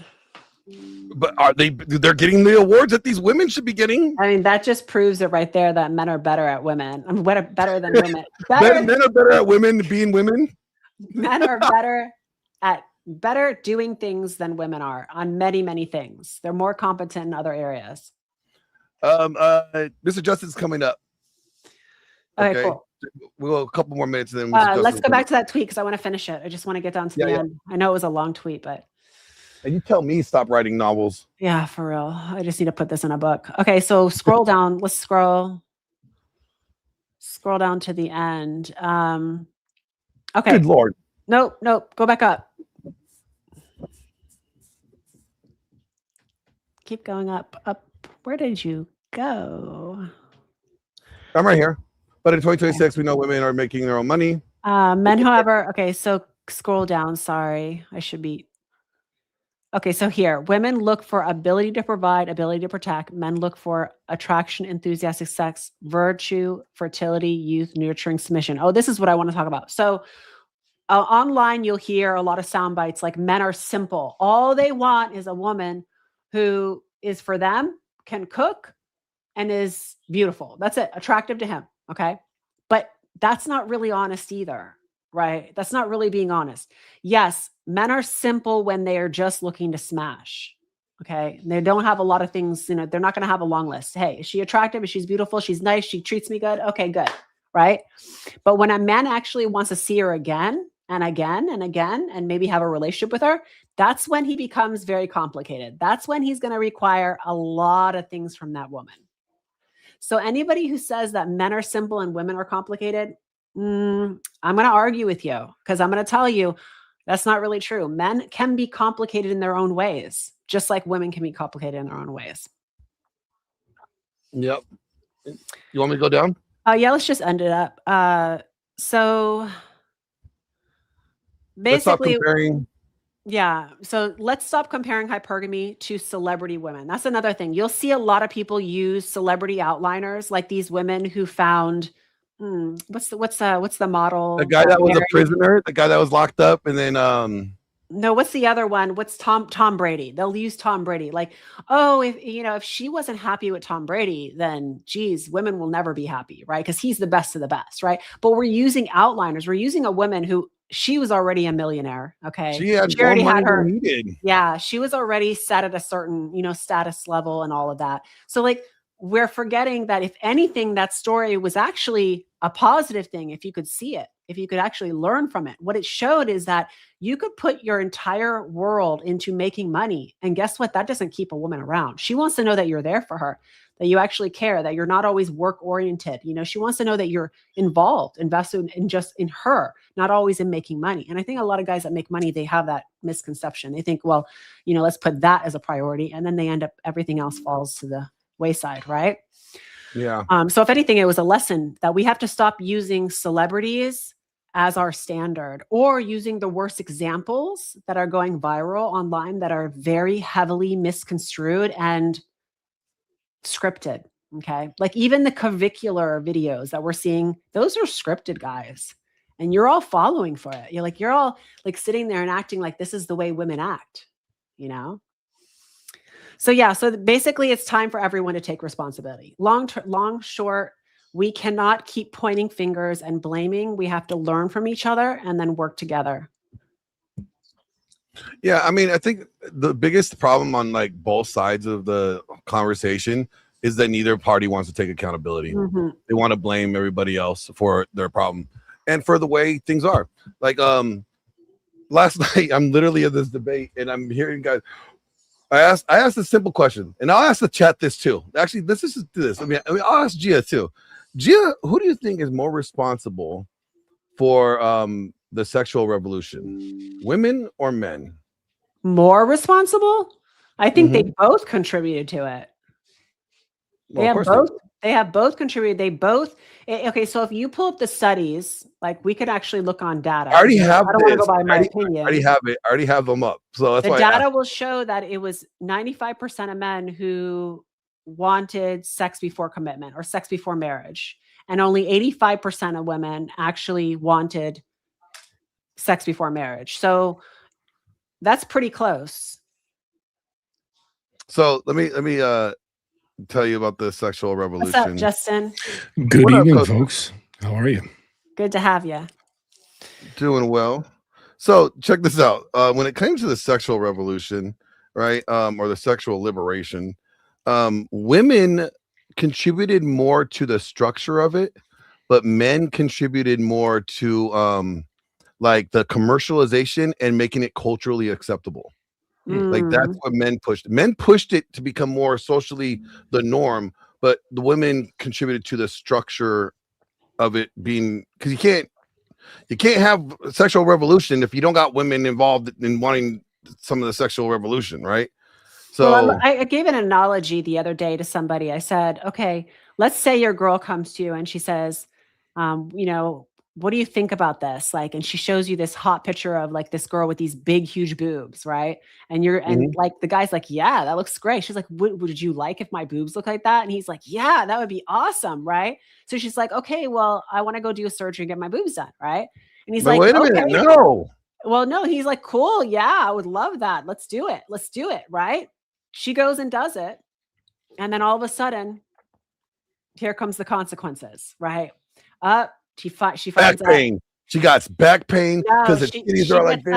She gets a complication from surgery, and now he's got to take off from work and sit home with her. Now there's loss of money when they're already out, right? Now it's going to affect them a year into the relationship. Now they got to cut back on groceries. Now they got to cut back on things that would normally be that they can go hang out together. The titties eat the groceries? That's what they got to cut back on?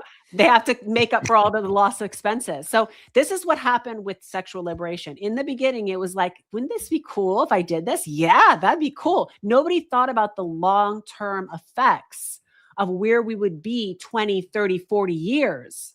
Yeah. And that's why this is what the data says right here. Responsibility for it.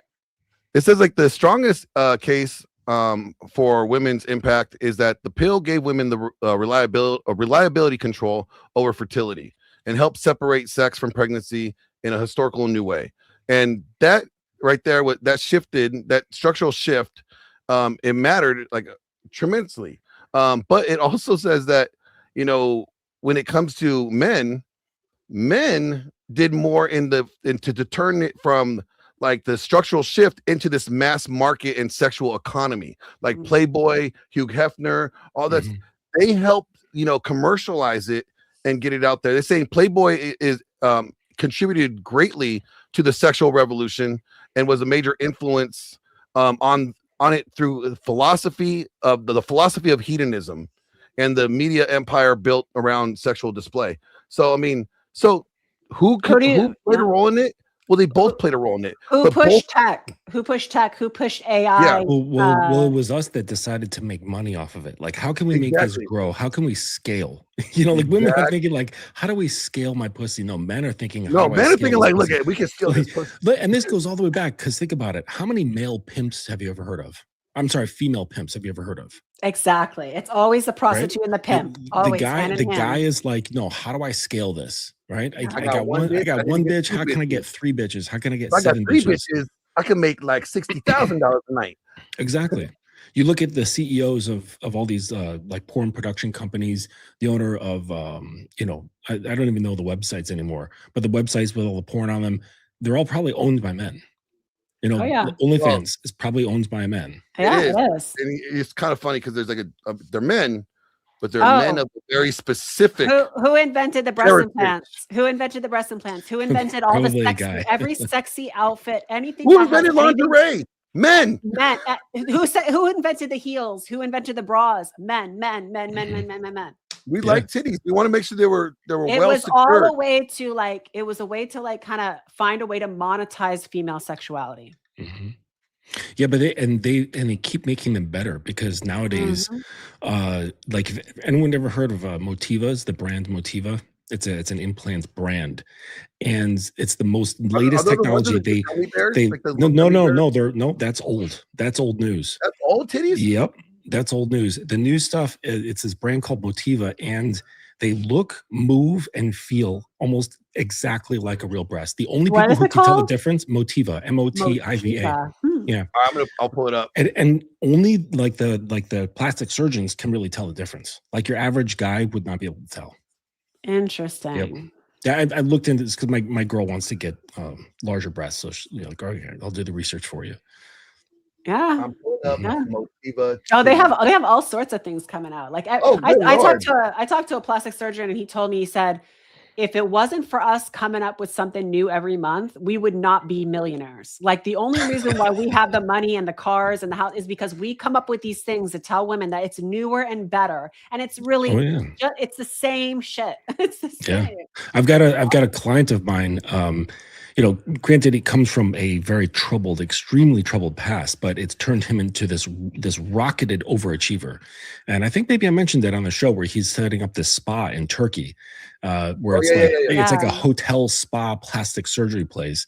And and he's already getting booked. Like the place isn't even built yet, and there's already a waiting list. I'm looking at the before and afters, and Motiva is the way to go. Yeah. but you can choose like the different poles, like have like a high projection, like upper pole or not. There's all these variables. Yeah, it's really interesting stuff. You really couldn't tell the difference. Like I mean, other than the size, right? Like, but the look was so natural. Yeah. I mean, it had the teardrop thing, you know. Yeah, like they weren't like up, they weren't up underneath their chin, like because you know, like some like remember back in the day, the fake ones like underneath their chin, like the chin they would just rest. Pamela Anderson. Days. Yes, but you know, like it's interesting. But back then, it's like you know they could pull it off. It looked great, like for the time period. And I loved Pamela Anderson during that time, along with every other teenage boy. You know, I always had a problem with her eyebrows or lack thereof. Yeah, that was one that was I had the small eyebrows back then. Like that was this trend. It was a style. That's what I'm saying. What was women wrong just with copy, you guys? Like no, because all women do is copy other women that are in that. Like if she seems popular and that's what everyone's photographing and putting on magazines, that's what women copy. That's what they do. Yeah, to compete with other women. Yeah. They say that it's for themselves. They're like, I do this myself. No. I'm like, honey, okay, I'm going to put you and like 10 women on an island for 3 months, okay? You can take all your makeup with you, and we'll count how many of you are actually putting it on by the end of the 3rd month. Yeah. Like women's like, oh, I dress this way for me. No, you don't. Or worse, they say that I do. Guys want me to do that. That's the one I can't stand because I'm like, no. Guys did not tell you to go put filler in your lip. Guys did not go tell you to go do a BBL. You are Oh, copying no. other women who are getting attention on social media and being told that they are so good by the comments. And you're like, okay, well, if I do this, I might get more likes, more followers, maybe more money, monetization, brands will see me, Well, You know what's funny? You it's mentioned been the BBLs. age old. AJ just messaged me, goes, also hot take, BBLs are fucking gross. They are gross. They're so They are strange. gross. Yeah, They're they are so gross. weird because if you know anything about proportion, I mean, you don't even have to know anything about proportions to That's what tell I that say, there's it's all something about off. Here's the thing. I've Where they seen have like some really skinny good. legs and then this round Yeah, butt where it but feels that's the thing. I've detached. seen some really like good BBLs. I have seen some good BBLs, but the problem is why do that? Just go to the gym, just work out. I don't see the point of it. Like And you it's all only need fat, a right? little, you only need a little pop, which can be achieved by muscle. It's the grossness comes when they keep doing it again and again, and then their legs are not in proportion. Right. Like you Yeah, and want you get proportion. these thin legs and then this big round ass. It's like that doesn't happen in nature. Like the thigh has to make this transition from the ass Where's to the the thigh. Like, tie-in? Where's the tie-in from Yeah. the hammy to the ass cheek? Okay? exactly. Yeah, That's why, it's all bad. yeah. It's just bad decision making, which just means that there's not enough men leading. Because they if they really were leading, they'd be like, "Nah, honey, that's a bad idea." Sometimes a man can say, no, I don't want it. And she still goes and does it though. I will say, I've seen that happen too. So okay, this is the question and we'll get back into the topic here in a minute. But the question I raised was about the whole sexual revolution, because all I hear is guys saying it's all women's fault. No, or they say that it was a minority of men, not the majority. Yeah, it was only top 20% of guys. Just because maybe the top 20% of guys were getting more action than you were, didn't mean that you didn't participate. So if this is the case, if you slept with a woman that you did not end up marrying, you contributed to the sexual revolution or hookup culture that we have. Period. Well, Period. if you're online using women's photos, like however you're using them, entertainment, however you're entertained by it, you are still contributing to the sexual liberation. Yeah, like I mean, if you added a body count to a woman that you did not marry, you contributed to the hookup culture. So if you're bitching about the hookup culture, you are part of the problem. That's your dog, huh, Gia? Oh, I have to bring one up. I should bring one of them so you can Your little lap dogs. Yeah, I'll leave them this time. Maybe I'll bring them one day. They're like 4 pounds. Yeah, actually, last night I did a show on this, like on this topic. Yeah, it was called "Why Sexual Freedom Did Not Make Women Happier." It actually made women worse. Sexual revolution and sexual hookup culture only benefited men. It didn't benefit women. Well, I think at first, like there was probably like when you have a dam and you kind of release the wall, it kind of has that initial flow. Talking about when she squirts? I don't know. I think there was like an initial release. Yeah, I pressure. agree. It's like the first time a woman gets attention, it's like, oh, this is fun. And then all of a sudden, like a year and 2 years, it's like, okay, enough now. Like this is enough, same thing. Yeah, but then so there was a study, there was a landmark study in 2009 published in the American Economic Journal by economists Betsy Stevenson and Justin Wolfers, and they analyzed decades of happiness data from the General Social Survey and as well as some international sources. And they documented what they called the paradox of declining female happiness. And women's self-reported well-being fell both absolutely and relative to men's. So in the 1970s, women typically reported higher happiness than men. By 2000s, that gender gap had reversed or disappeared. So the decline cut across age groups, marital statuses, even in countries where everywhere the sexual revolution took hold. So more choices in every domain of life, including sex, seem to have made satisfaction harder to achieve, not easier. Yeah. And so again, men benefited from the sexual revolution more than women did. But it deteriorated their relationships, is what it did. So because like the freedom to say yes, it often leaves them wondering whether they have chosen well.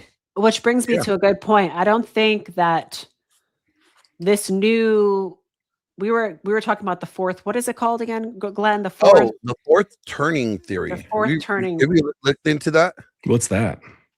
So I will blame AJ for all this because he sent me on this wild goose chase. Yeah, I'm talking about you little gremlin.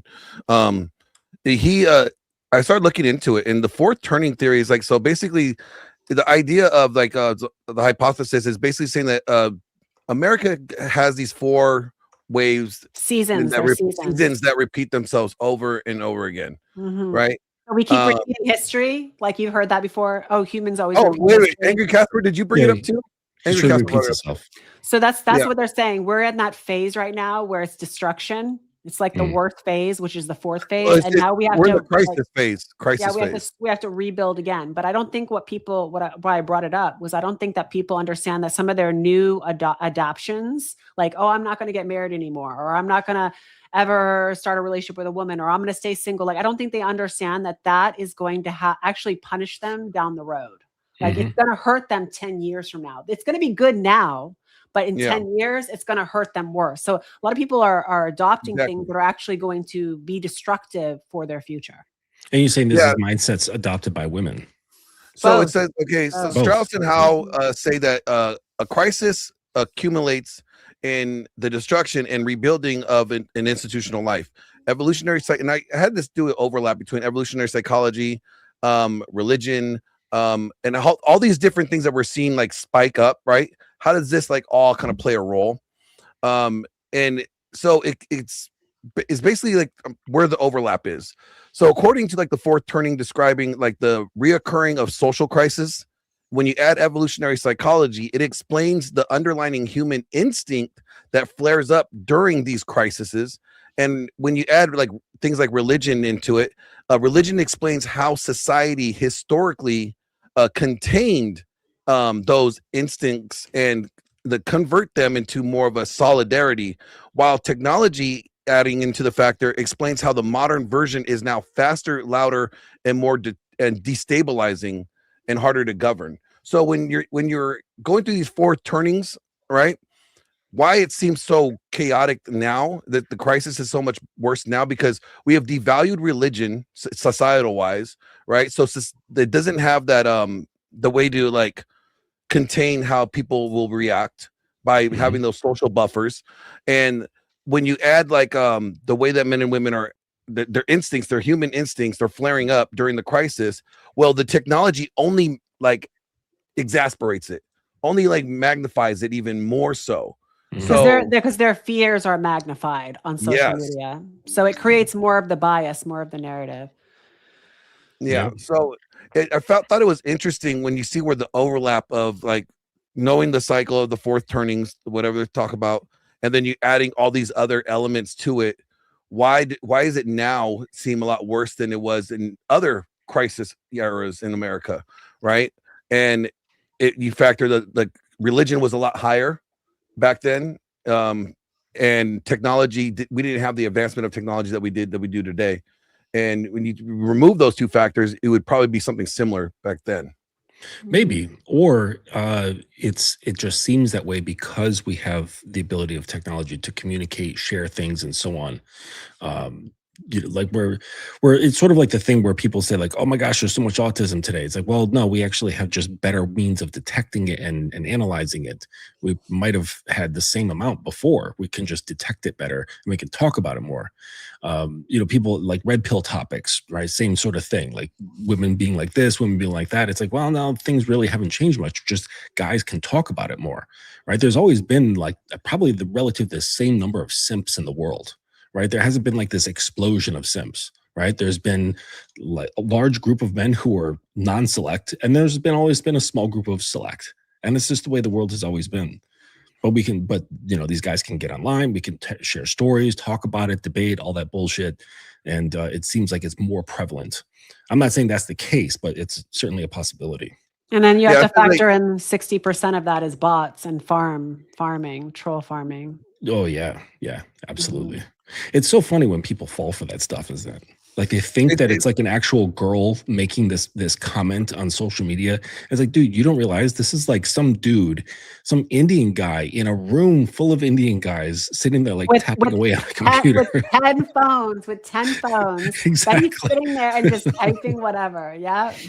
Some Indian guy that smells because he doesn't wash his armpits.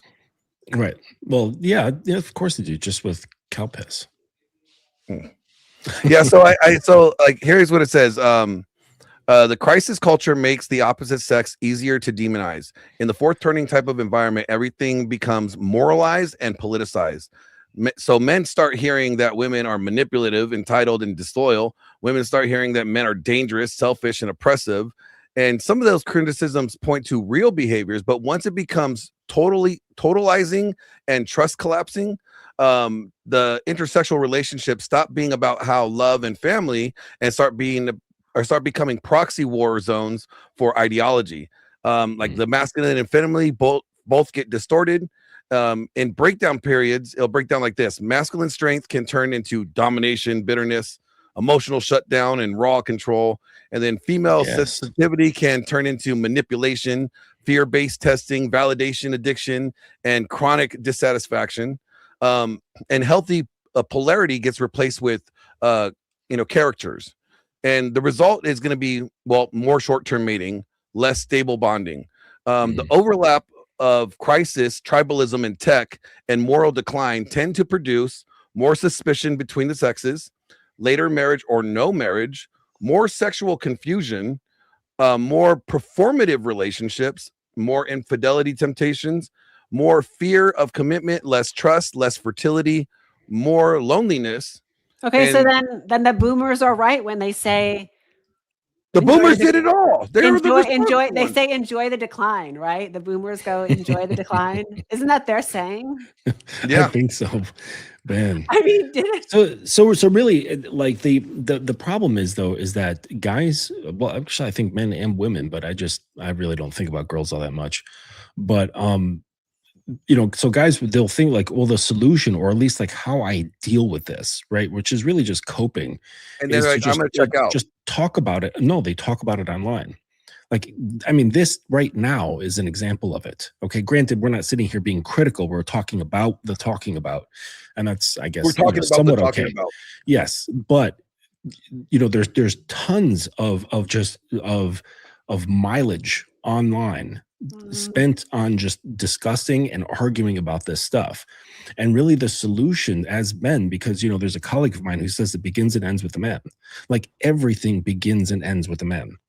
Like men started all the porn companies. Men are the ones who start wars. Men who also start farms, right? Men are the ones who create like artistic revolutions, like the Renaissance. Like, we start and end everything. Like that's just the way it goes. So if you don't like it, really the solution is to shut the fuck up. Shut the fuck up. Stop looking at everything that's online, because it's not your business. Like your business is like right here. Like this is your business and the immediate aspects in your life. And getting a handle on that to the point where you're influencing the people in your immediate sphere, right? Where people are thankful to know you. That's where change actually happens. It's not going to happen by the way of a keyboard. It will not. And I know it's an addiction. I think that guys are, well, both men and women, but guys are really addicted to the chemical reactions that happen when they engage with people online. There's an emotional spike. There's psychological shifts. I'm sure there's all sorts of like floods of adrenaline and all sorts of things. And that can be, you do this again and again and again. And what happens is you start retraining your nervous system.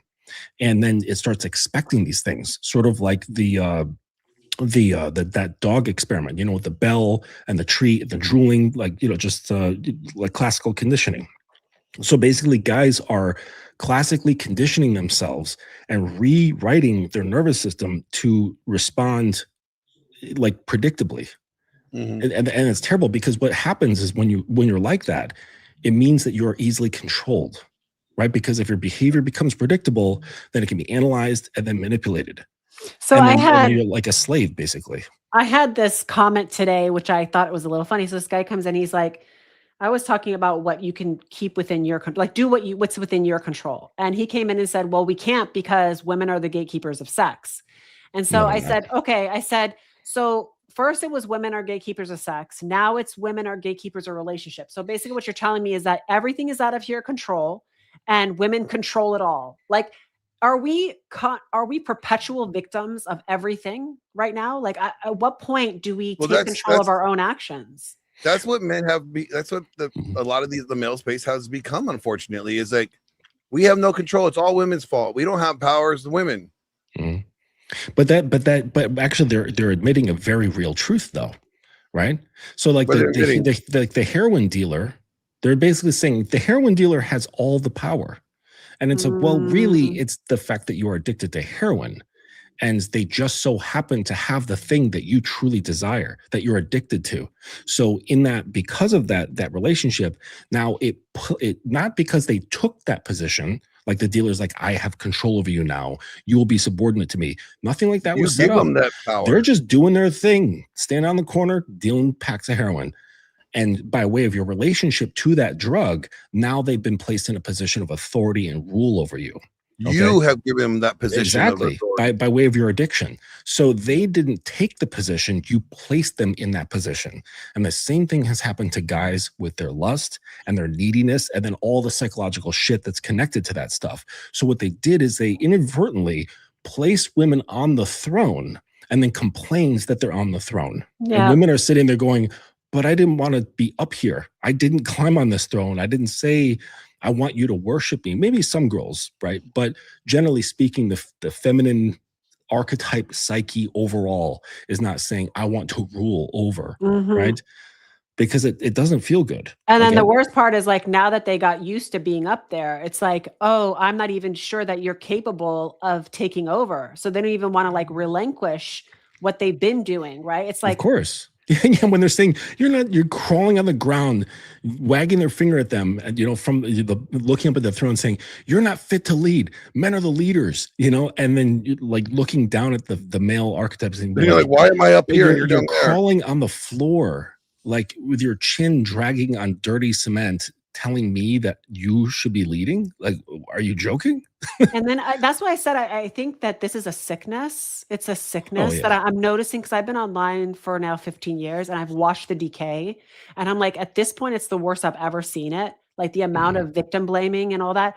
I'm like, this is a sickness and it's only going to get worse. It's like, it's to the point now where I realize that these people that are doing this whole point and blame, it's women's fault. It's men's, it's both are the same. There's two of the same people. Like they're people who can't. People don't want to avoid. They want to avoid accountability. They don't want reality. No, they never wanted reality. They always wanted the lie. And so now more information is not helpful for them anymore. More information is actually making them more feared, more recluse, more isolated because it's like, oh, we didn't know this. And what more do we know? And now they don't want to act at all because they never wanted to actually practice reality. They wanted to live the lie. So let's try to make this.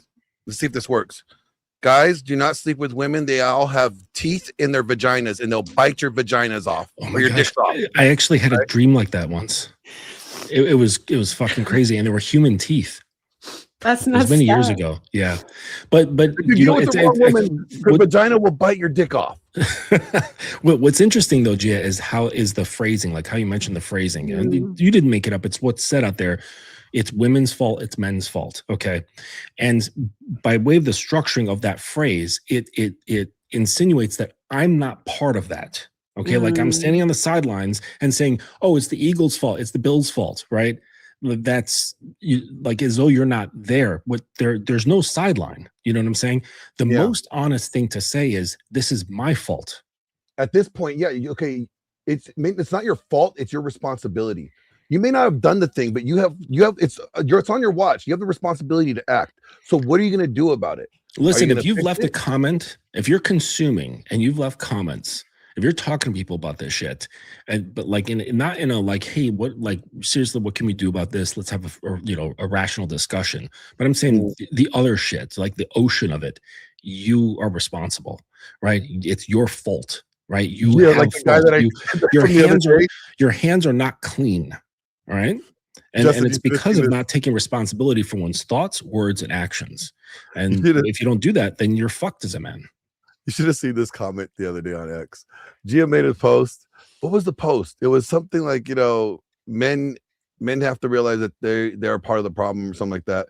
And they're lying or something about that. And then the guy's like, all right, twat waffle or something like that. Yeah.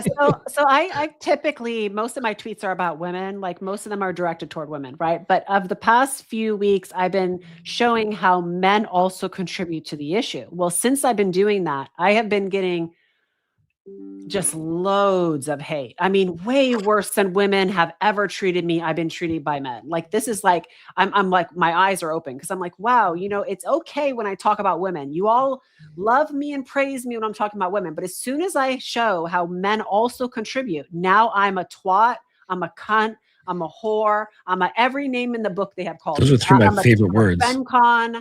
Like they've called me, they've gone and harassed me. It's unreal. It's like, really? And so I was like, wow, you're really emotional there, bro. Like huge emotion, like emotion off so the mad. chain. Yeah. They're just cursing and spamming my comments. Like not one comment, like 4, 5, 6 comments. Like, whoa. Yeah. It is like, and you're not sounding very stoic or rational here, buddy. Like, how about you think about this? Like, do you not see how bad you're behaving? Like, your behavior is telegraphing exactly what you are right now. Yeah, absolutely. Like a friend of mine, he says that your words expose you. And, if you listen to men talk, it really reveals where they're actually at. Like myself and the men that I proudly call men, they don't really talk about women. They don't really criticize them. They don't analyze them because there's no need to. The girls not in your control, right? Their girlfriends and wives, like half of them are married. The rest have like long-term girlfriends. It's a smooth ride. Like there's nothing, like their reality is so starkly different than anything else that's in the world, right? And like this is what I surround myself with because it's men who are operating with honesty. And they can't relate. Like I can't relate to this shit. I have no idea what it's like to be pissed off at women as a whole. Like that's crazy, but it's a real thing. And honestly, I think it's just displaced mom issues. Like when we really get down to it, I know way too much. That kind of that comment that you said that on our last podcast about why you feel it's mommy issues, and it's funny because it rang so true when we watched the documentary. Remember we watched the documentary, Glenn? Oh yeah. Oh, the new red pill Netflix thing. That because you hit it on the head. Like all of them have issues with their fathers. Yeah. And their mothers. Yeah, absolutely. So. Yeah, because you can't and the problem is that there's just not actually a lot of men. I don't use that word lightly. I use males. There's a lot of males. I use males to describe most dudes.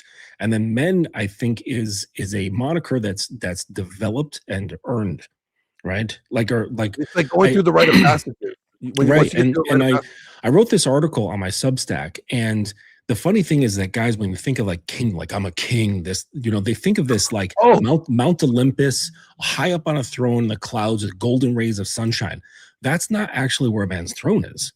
A man's throne is actually carved subterraneanly, from a subterranean level. He carves it. He digs. He has to become like an archaeologist, and he digs down into the darkness of himself, and that's where he forms his throne, and that's where he becomes immovable. I'll like later on. I'll send you a link to that article, Gia. Right. Let me tell you something. So this guy in the chat, right, this comment that we're talking about, he says, "I'm not insecure. I'm not emotional. I am so alpha. Like I know I'm alpha. I know I'm high value. I'm alpha." And I'm like, bro, announcing that you're alpha is not the flex you think it is. No, you just told me how much of an alpha you're not. Okay, kings don't walk into a room and announce that they're the king. You just know they're the king.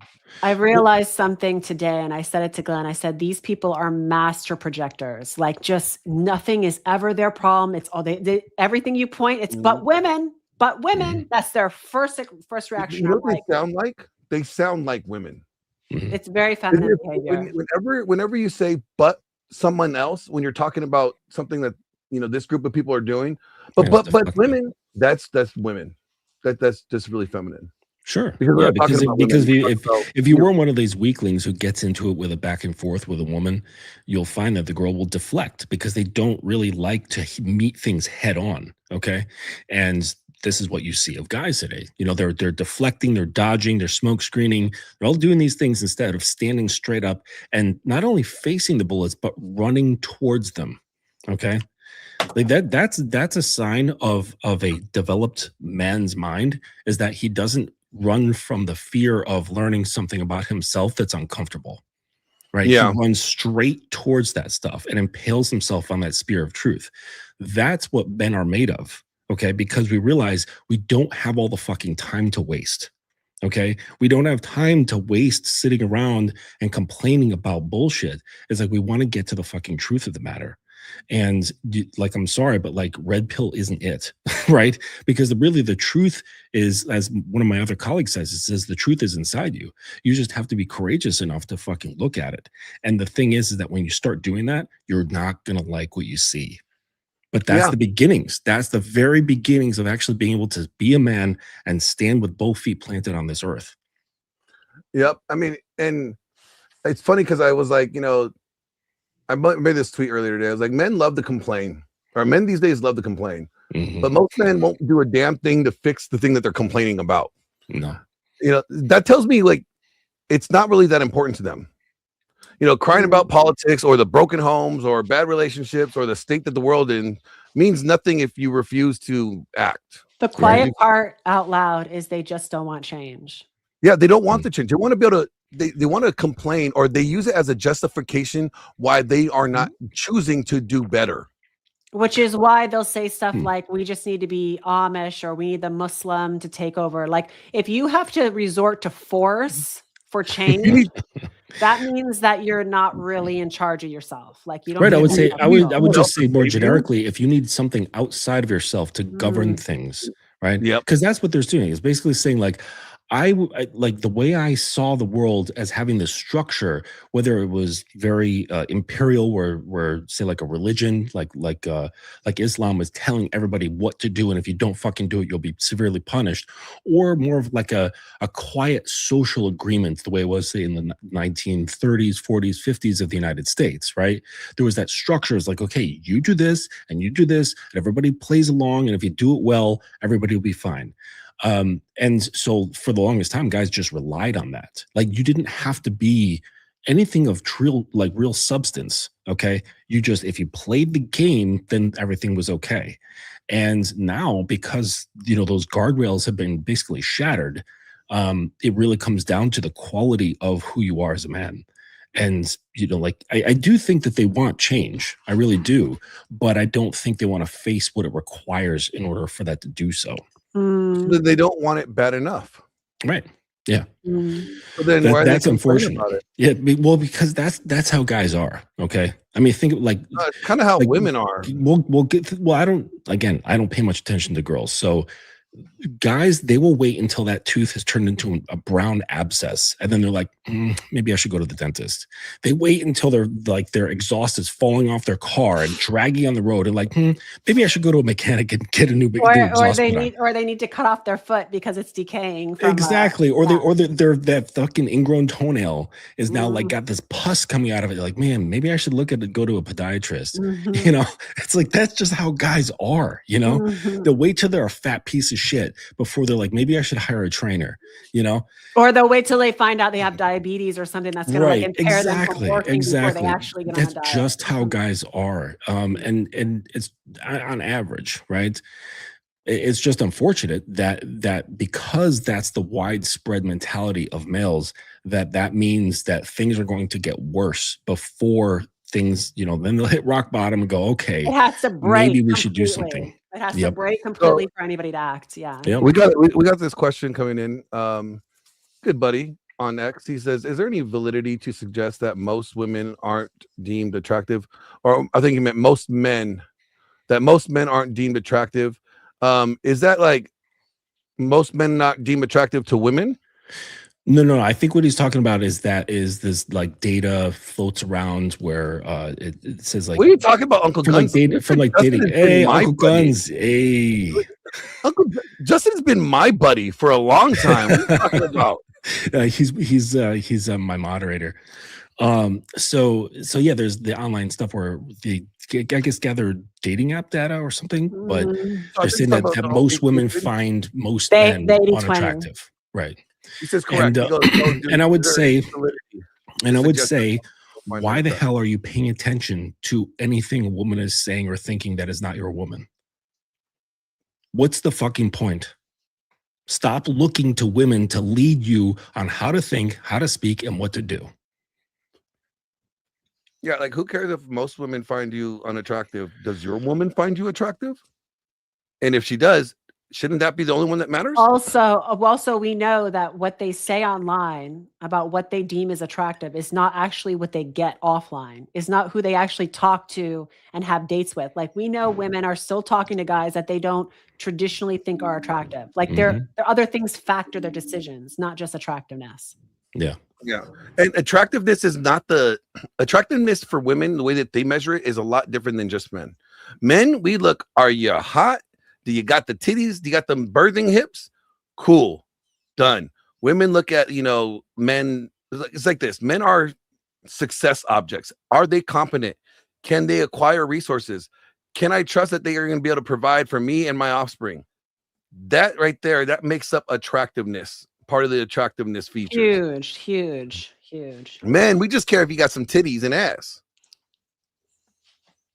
Well, they want to know that the kids coming from that child is going to be like stellar. Well, then, don't remember that one Asian lady that like got all that plastic surgery, and then she got married, and then their kid came out ugly as fuck, and then the husband ended up suing his wife. I heard about that. Pull up that picture I sent you in DM. The plastic surgery before and after. On X? No, on Instagram. Remember it showed the difference of the girl before and after? You wouldn't even recognize her. And in the comments it said, "You'll see her again when you have a daughter." That was the comments. Yeah, let me see it. Let me grab it again. She'll see her face when she has a daughter. Well, while you're looking for that, I'd also like to point out something that's often not even known in order to even misunderstand, because a lot of guys just don't even know this. But a large chunk of women's what they find attractive has to do with how they feel. And so like, let's say the girl's like sitting at a bar, right? She's out with her friends and she sees a guy across the way, and he looks attractive. It's not just like, oh, he's got great hair, he's got like nice shoulders, he's got a nice face or whatever. Sure, like the oculars are picking that up, but what's happening is that's transitioning into a feeling, is transitioning to like a very short fantasy. She observes like how he walks. All of these things transfer into emotions because they're of their integrated systems with their perceptions, their mental faculties, their arousal, their bodies. It's all this integrated system, different the way guys are with this compartmentalized system, where we can just look at a thing, and we're not dreaming about being with a girl. We're not thinking about what it's like to have babies with her. We're just like, oh, she's got a nice body. Like, and that's where it ends. It doesn't go any further than that. And women, they just integrate themselves into this whole story, basically, and it becomes a narrative that generates a strong feeling. And guys will say, well, like if he doesn't look like a certain way, that's not going to happen. And that's really just not true. Like, women they're really, I don't know, you're just really weird people. but the thing is, like, it's not anything to criticize. We have a wild imagination. So like, yeah, and it's all over the place. If a guy makes it seem like the lifestyle with him is going to be a certain way, like that's what we fall in love with. It's like this life. It's the Disney. It's the guy who puts you on the white horse and carries you off to the castle. All we see in our heads is being put on a white horse and being carried off the castle. We don't see what happens when you get to the castle. Of course. Yeah. Well, I'm just talking about like attraction and things like that. Like, women's attraction is not linear. It's not like A, B, C, D the way guys is. It's all over the place. And it's not even on a singular plane. It's more like 3-dimensional. Like guys, it's on one plane and it's like A, B, C, D down the road like a railroad track. Women, it's like a 3-dimensional railroad track with like tons of tracks going in different directions. It's I wouldn't even like bother to even like try to understand it if you're a young man. Just understand that it's highly nuanced. It's not linear. It's not like, oh, he's got fucking, whatever sort of facial measurements and that's what makes him attractive. No, Like, yeah, we're not women even are looking not, at that. they're not wired that way. No, Not at all. no. Like you Yeah, can it's say something to a girl and she could be like moderately attracted to you, and you could say something to a girl that puts her mind in a different state, and now you're like the hottest thing since sliced bread. Mm-hmm. Yeah. Normally, it's like, never mind. I won't say it. I won't tell the secret. No, it could be. This actually happened to me recently, and all I did was tell her to sit up straight because she was slouching, and we were talking. I said, "Sit up straight." And it was my tone, the way I looked at her shit. Like, sure, there was some attraction there, but just that line, she was like, "Whoa," and I knew, like, I could like smell the arousal on her, and that was enough, But there wasn't like this crazy high sexual tension between us or anything. But the moment that did, it shifted her into something else. We like a man who can guide us and guide us properly. Like a woman, she may act dumb, but women are not dumb. Like women know. I watch women observe and they just stay quiet, right? Because of the implications of what like people will say or like society, how they judge them. But women can know if a guy tells them something that they know is good for their future, that automatically makes him more attractive. So that's why we don't like guys who just like go along with the flow, and we have to tell him what to do. We like somebody who's like does it in a way that still feels like he's taking it under a protective wing. He's not like demanding or But I gotta say though, I do appreciate a good bimbo. Just a dumb as a bag of hammers girl. Well, that's why we're very good at acting that way. No, I've met some really dumb girls. Like, there's this one girl that I knew. Let me just tell this brief story. She was driving her car and she made the wrong turn down an obvious one-way street. Okay. The car just so happened to die. Okay. She calls me up and she was crying because she thought she broke the car because she turned the wrong way down the one-way street. Like either she's Oscar-winning actor or she's fucking dumb as fuck. I mean, she's emotional. That's what I take from that. And she doesn't have anybody to call because she doesn't know what else to do. So sounds kind of dumb. That's pretty dumb. Like to think just turning directions makes the car die. Like, come on. Like that's not even rational. I mean, I've called my husband for something worse. So here's the video, that picture you're talking about. All right, Yeah. Gia, help us understand this. What is going on here?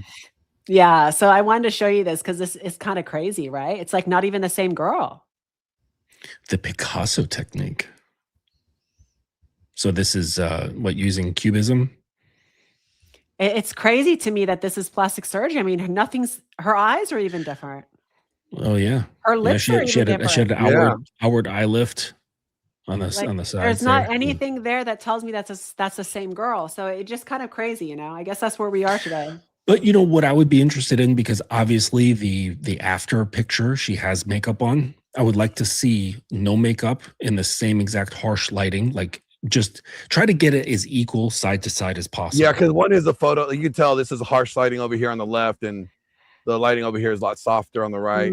Exactly. And she's but the wearing lips makeup are and all this definitely not the same. That's not her. That's not her top lip. Yeah, because I'll tell you what, like plastic surgery, like it can come out well, but I've seen girls without makeup on after plastic surgery, and they look like fucking lizards. Yeah. Yeah. That's why I say, like, when men are like, oh, I don't like plastic surgery, I laugh because I'm like, most men don't even really know what's real. And I don't care. If it's go plastic surgery or like not. I like what I early like. morning. Like, that's how I look at it. Go to like early morning Los Angeles when like they're out like walking their little dogs, and they're wearing sweatpants, their fucking jelly slippers, and their little dog, and just look at their faces because they didn't sit there and spend an hour putting on makeup to go walk their little dog. Right? It's 90 degrees out here. Nobody's walking in sweats. Okay, I'm telling you right now. It's 90 little degrees shorts, today. whatever. I'm just saying. Yeah. That, early mornings, they're not putting on makeup, and they look like fucking lizards, man. Some of them do. Yeah, I'll definitely be there. Oh, lizards. That's the first. All right, so let's wrap it up. We've been going 2 hours, you guys. You know what? Like, let's at the end of the day, let's talk about body count, everything that you hear in these men's spaces, right? Do yourself a favor.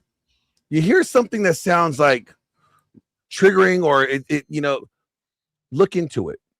Because you ever played the telephone game? One person says it and it gets disseminated, and then eventually by the time it gets to you, the message could be far lost, right? And you may be getting a distorted version of that message, and you may be reacting to that distorted version of that message thinking that it's fact. And if you're not willing to take the time and do the work and look into it and verify what you're hearing is accurate and find out what the nuances are, and you're reacting to that, you are going to be dealing with a lot of problems, because you're easily persuaded, you're easily convinced, and then you're easily triggered. And you don't even know why. Which means you're probably easily controlled by women too. Basically, Mr. Justin said, you're probably a bitch. That's what he said. Yeah. But no, seriously, and this goes for women too, because you hear women, ladies, we know that you guys are very easily deceived. Yeah. Right? Do your due diligence. Look Self-deception. into the thing. Yeah. Oh, he's so gullible. I love messing with my girl's head. Just telling her shit that's not true. And she's like, really? And it's hard to like keep things going on because I break character and start. I do not. Glenn does that to me all the time. He's like, did you know this? And I'm like, huh? No. He's like, I'm messing with you. Yeah. Yeah. But Uncle Gun says, I don't care about a woman's past, body count, or red flags. If she's deeply attracted to me, passing my vetting process, and heavily follows my program, and makes her a candidate. There you go. Yeah. No, that's what it is. It's like, yes, body count does matter, but it doesn't necessarily matter. It doesn't matter more than all the other factors that do matter. Ultimately. Yeah. It's not the only thing. Right. It's one measurement of things that you're going to look at. When you have 1,000 other things, you also have to sort into here. I'll just say this really quick. I have on my channel and like the lives, if anyone wants to know more about the biochemical and psychological effects of body counts, hookup culture, things like that, I've got a video on my channel that goes into that. And it's about pair bonding. All right. And I break down the science behind like what is pair bonding, the real understanding of oxytocin and the role that it plays, desensitization, and receptor overload and things like that. And the thing is that guys got to understand is that it's not permanent. Okay. Because it was a state prior, then through a series of experiences, the nervous system and the biochemicals and all that stuff adjusted to the new environment, the new psychological and physical environment. So she started behaving a certain way according to that. And that's where the oxytocin gets delivered. So they start making that association. So if it can change to that, it can change to something else. So just understand that this is not permanent. It's not like, oh, she's been with like 20 guys and now she's totally fucked for the rest of her life psychologically.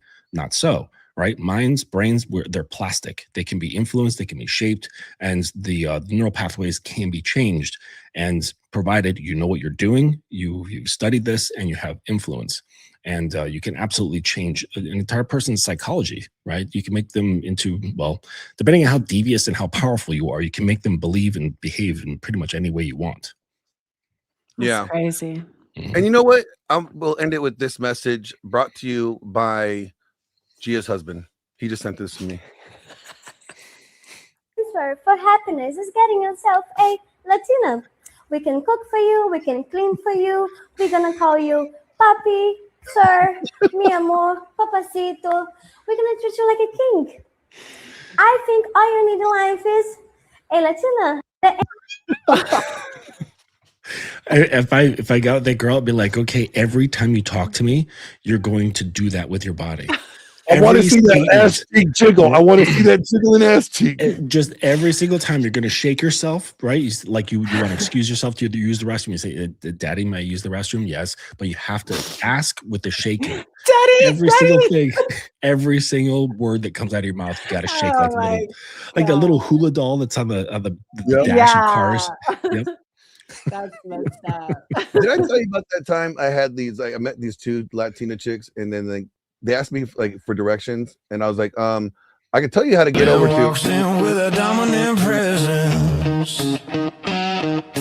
Boy, voice cuts deep like a sermon with essence. Gia steps up, pure elegant grace.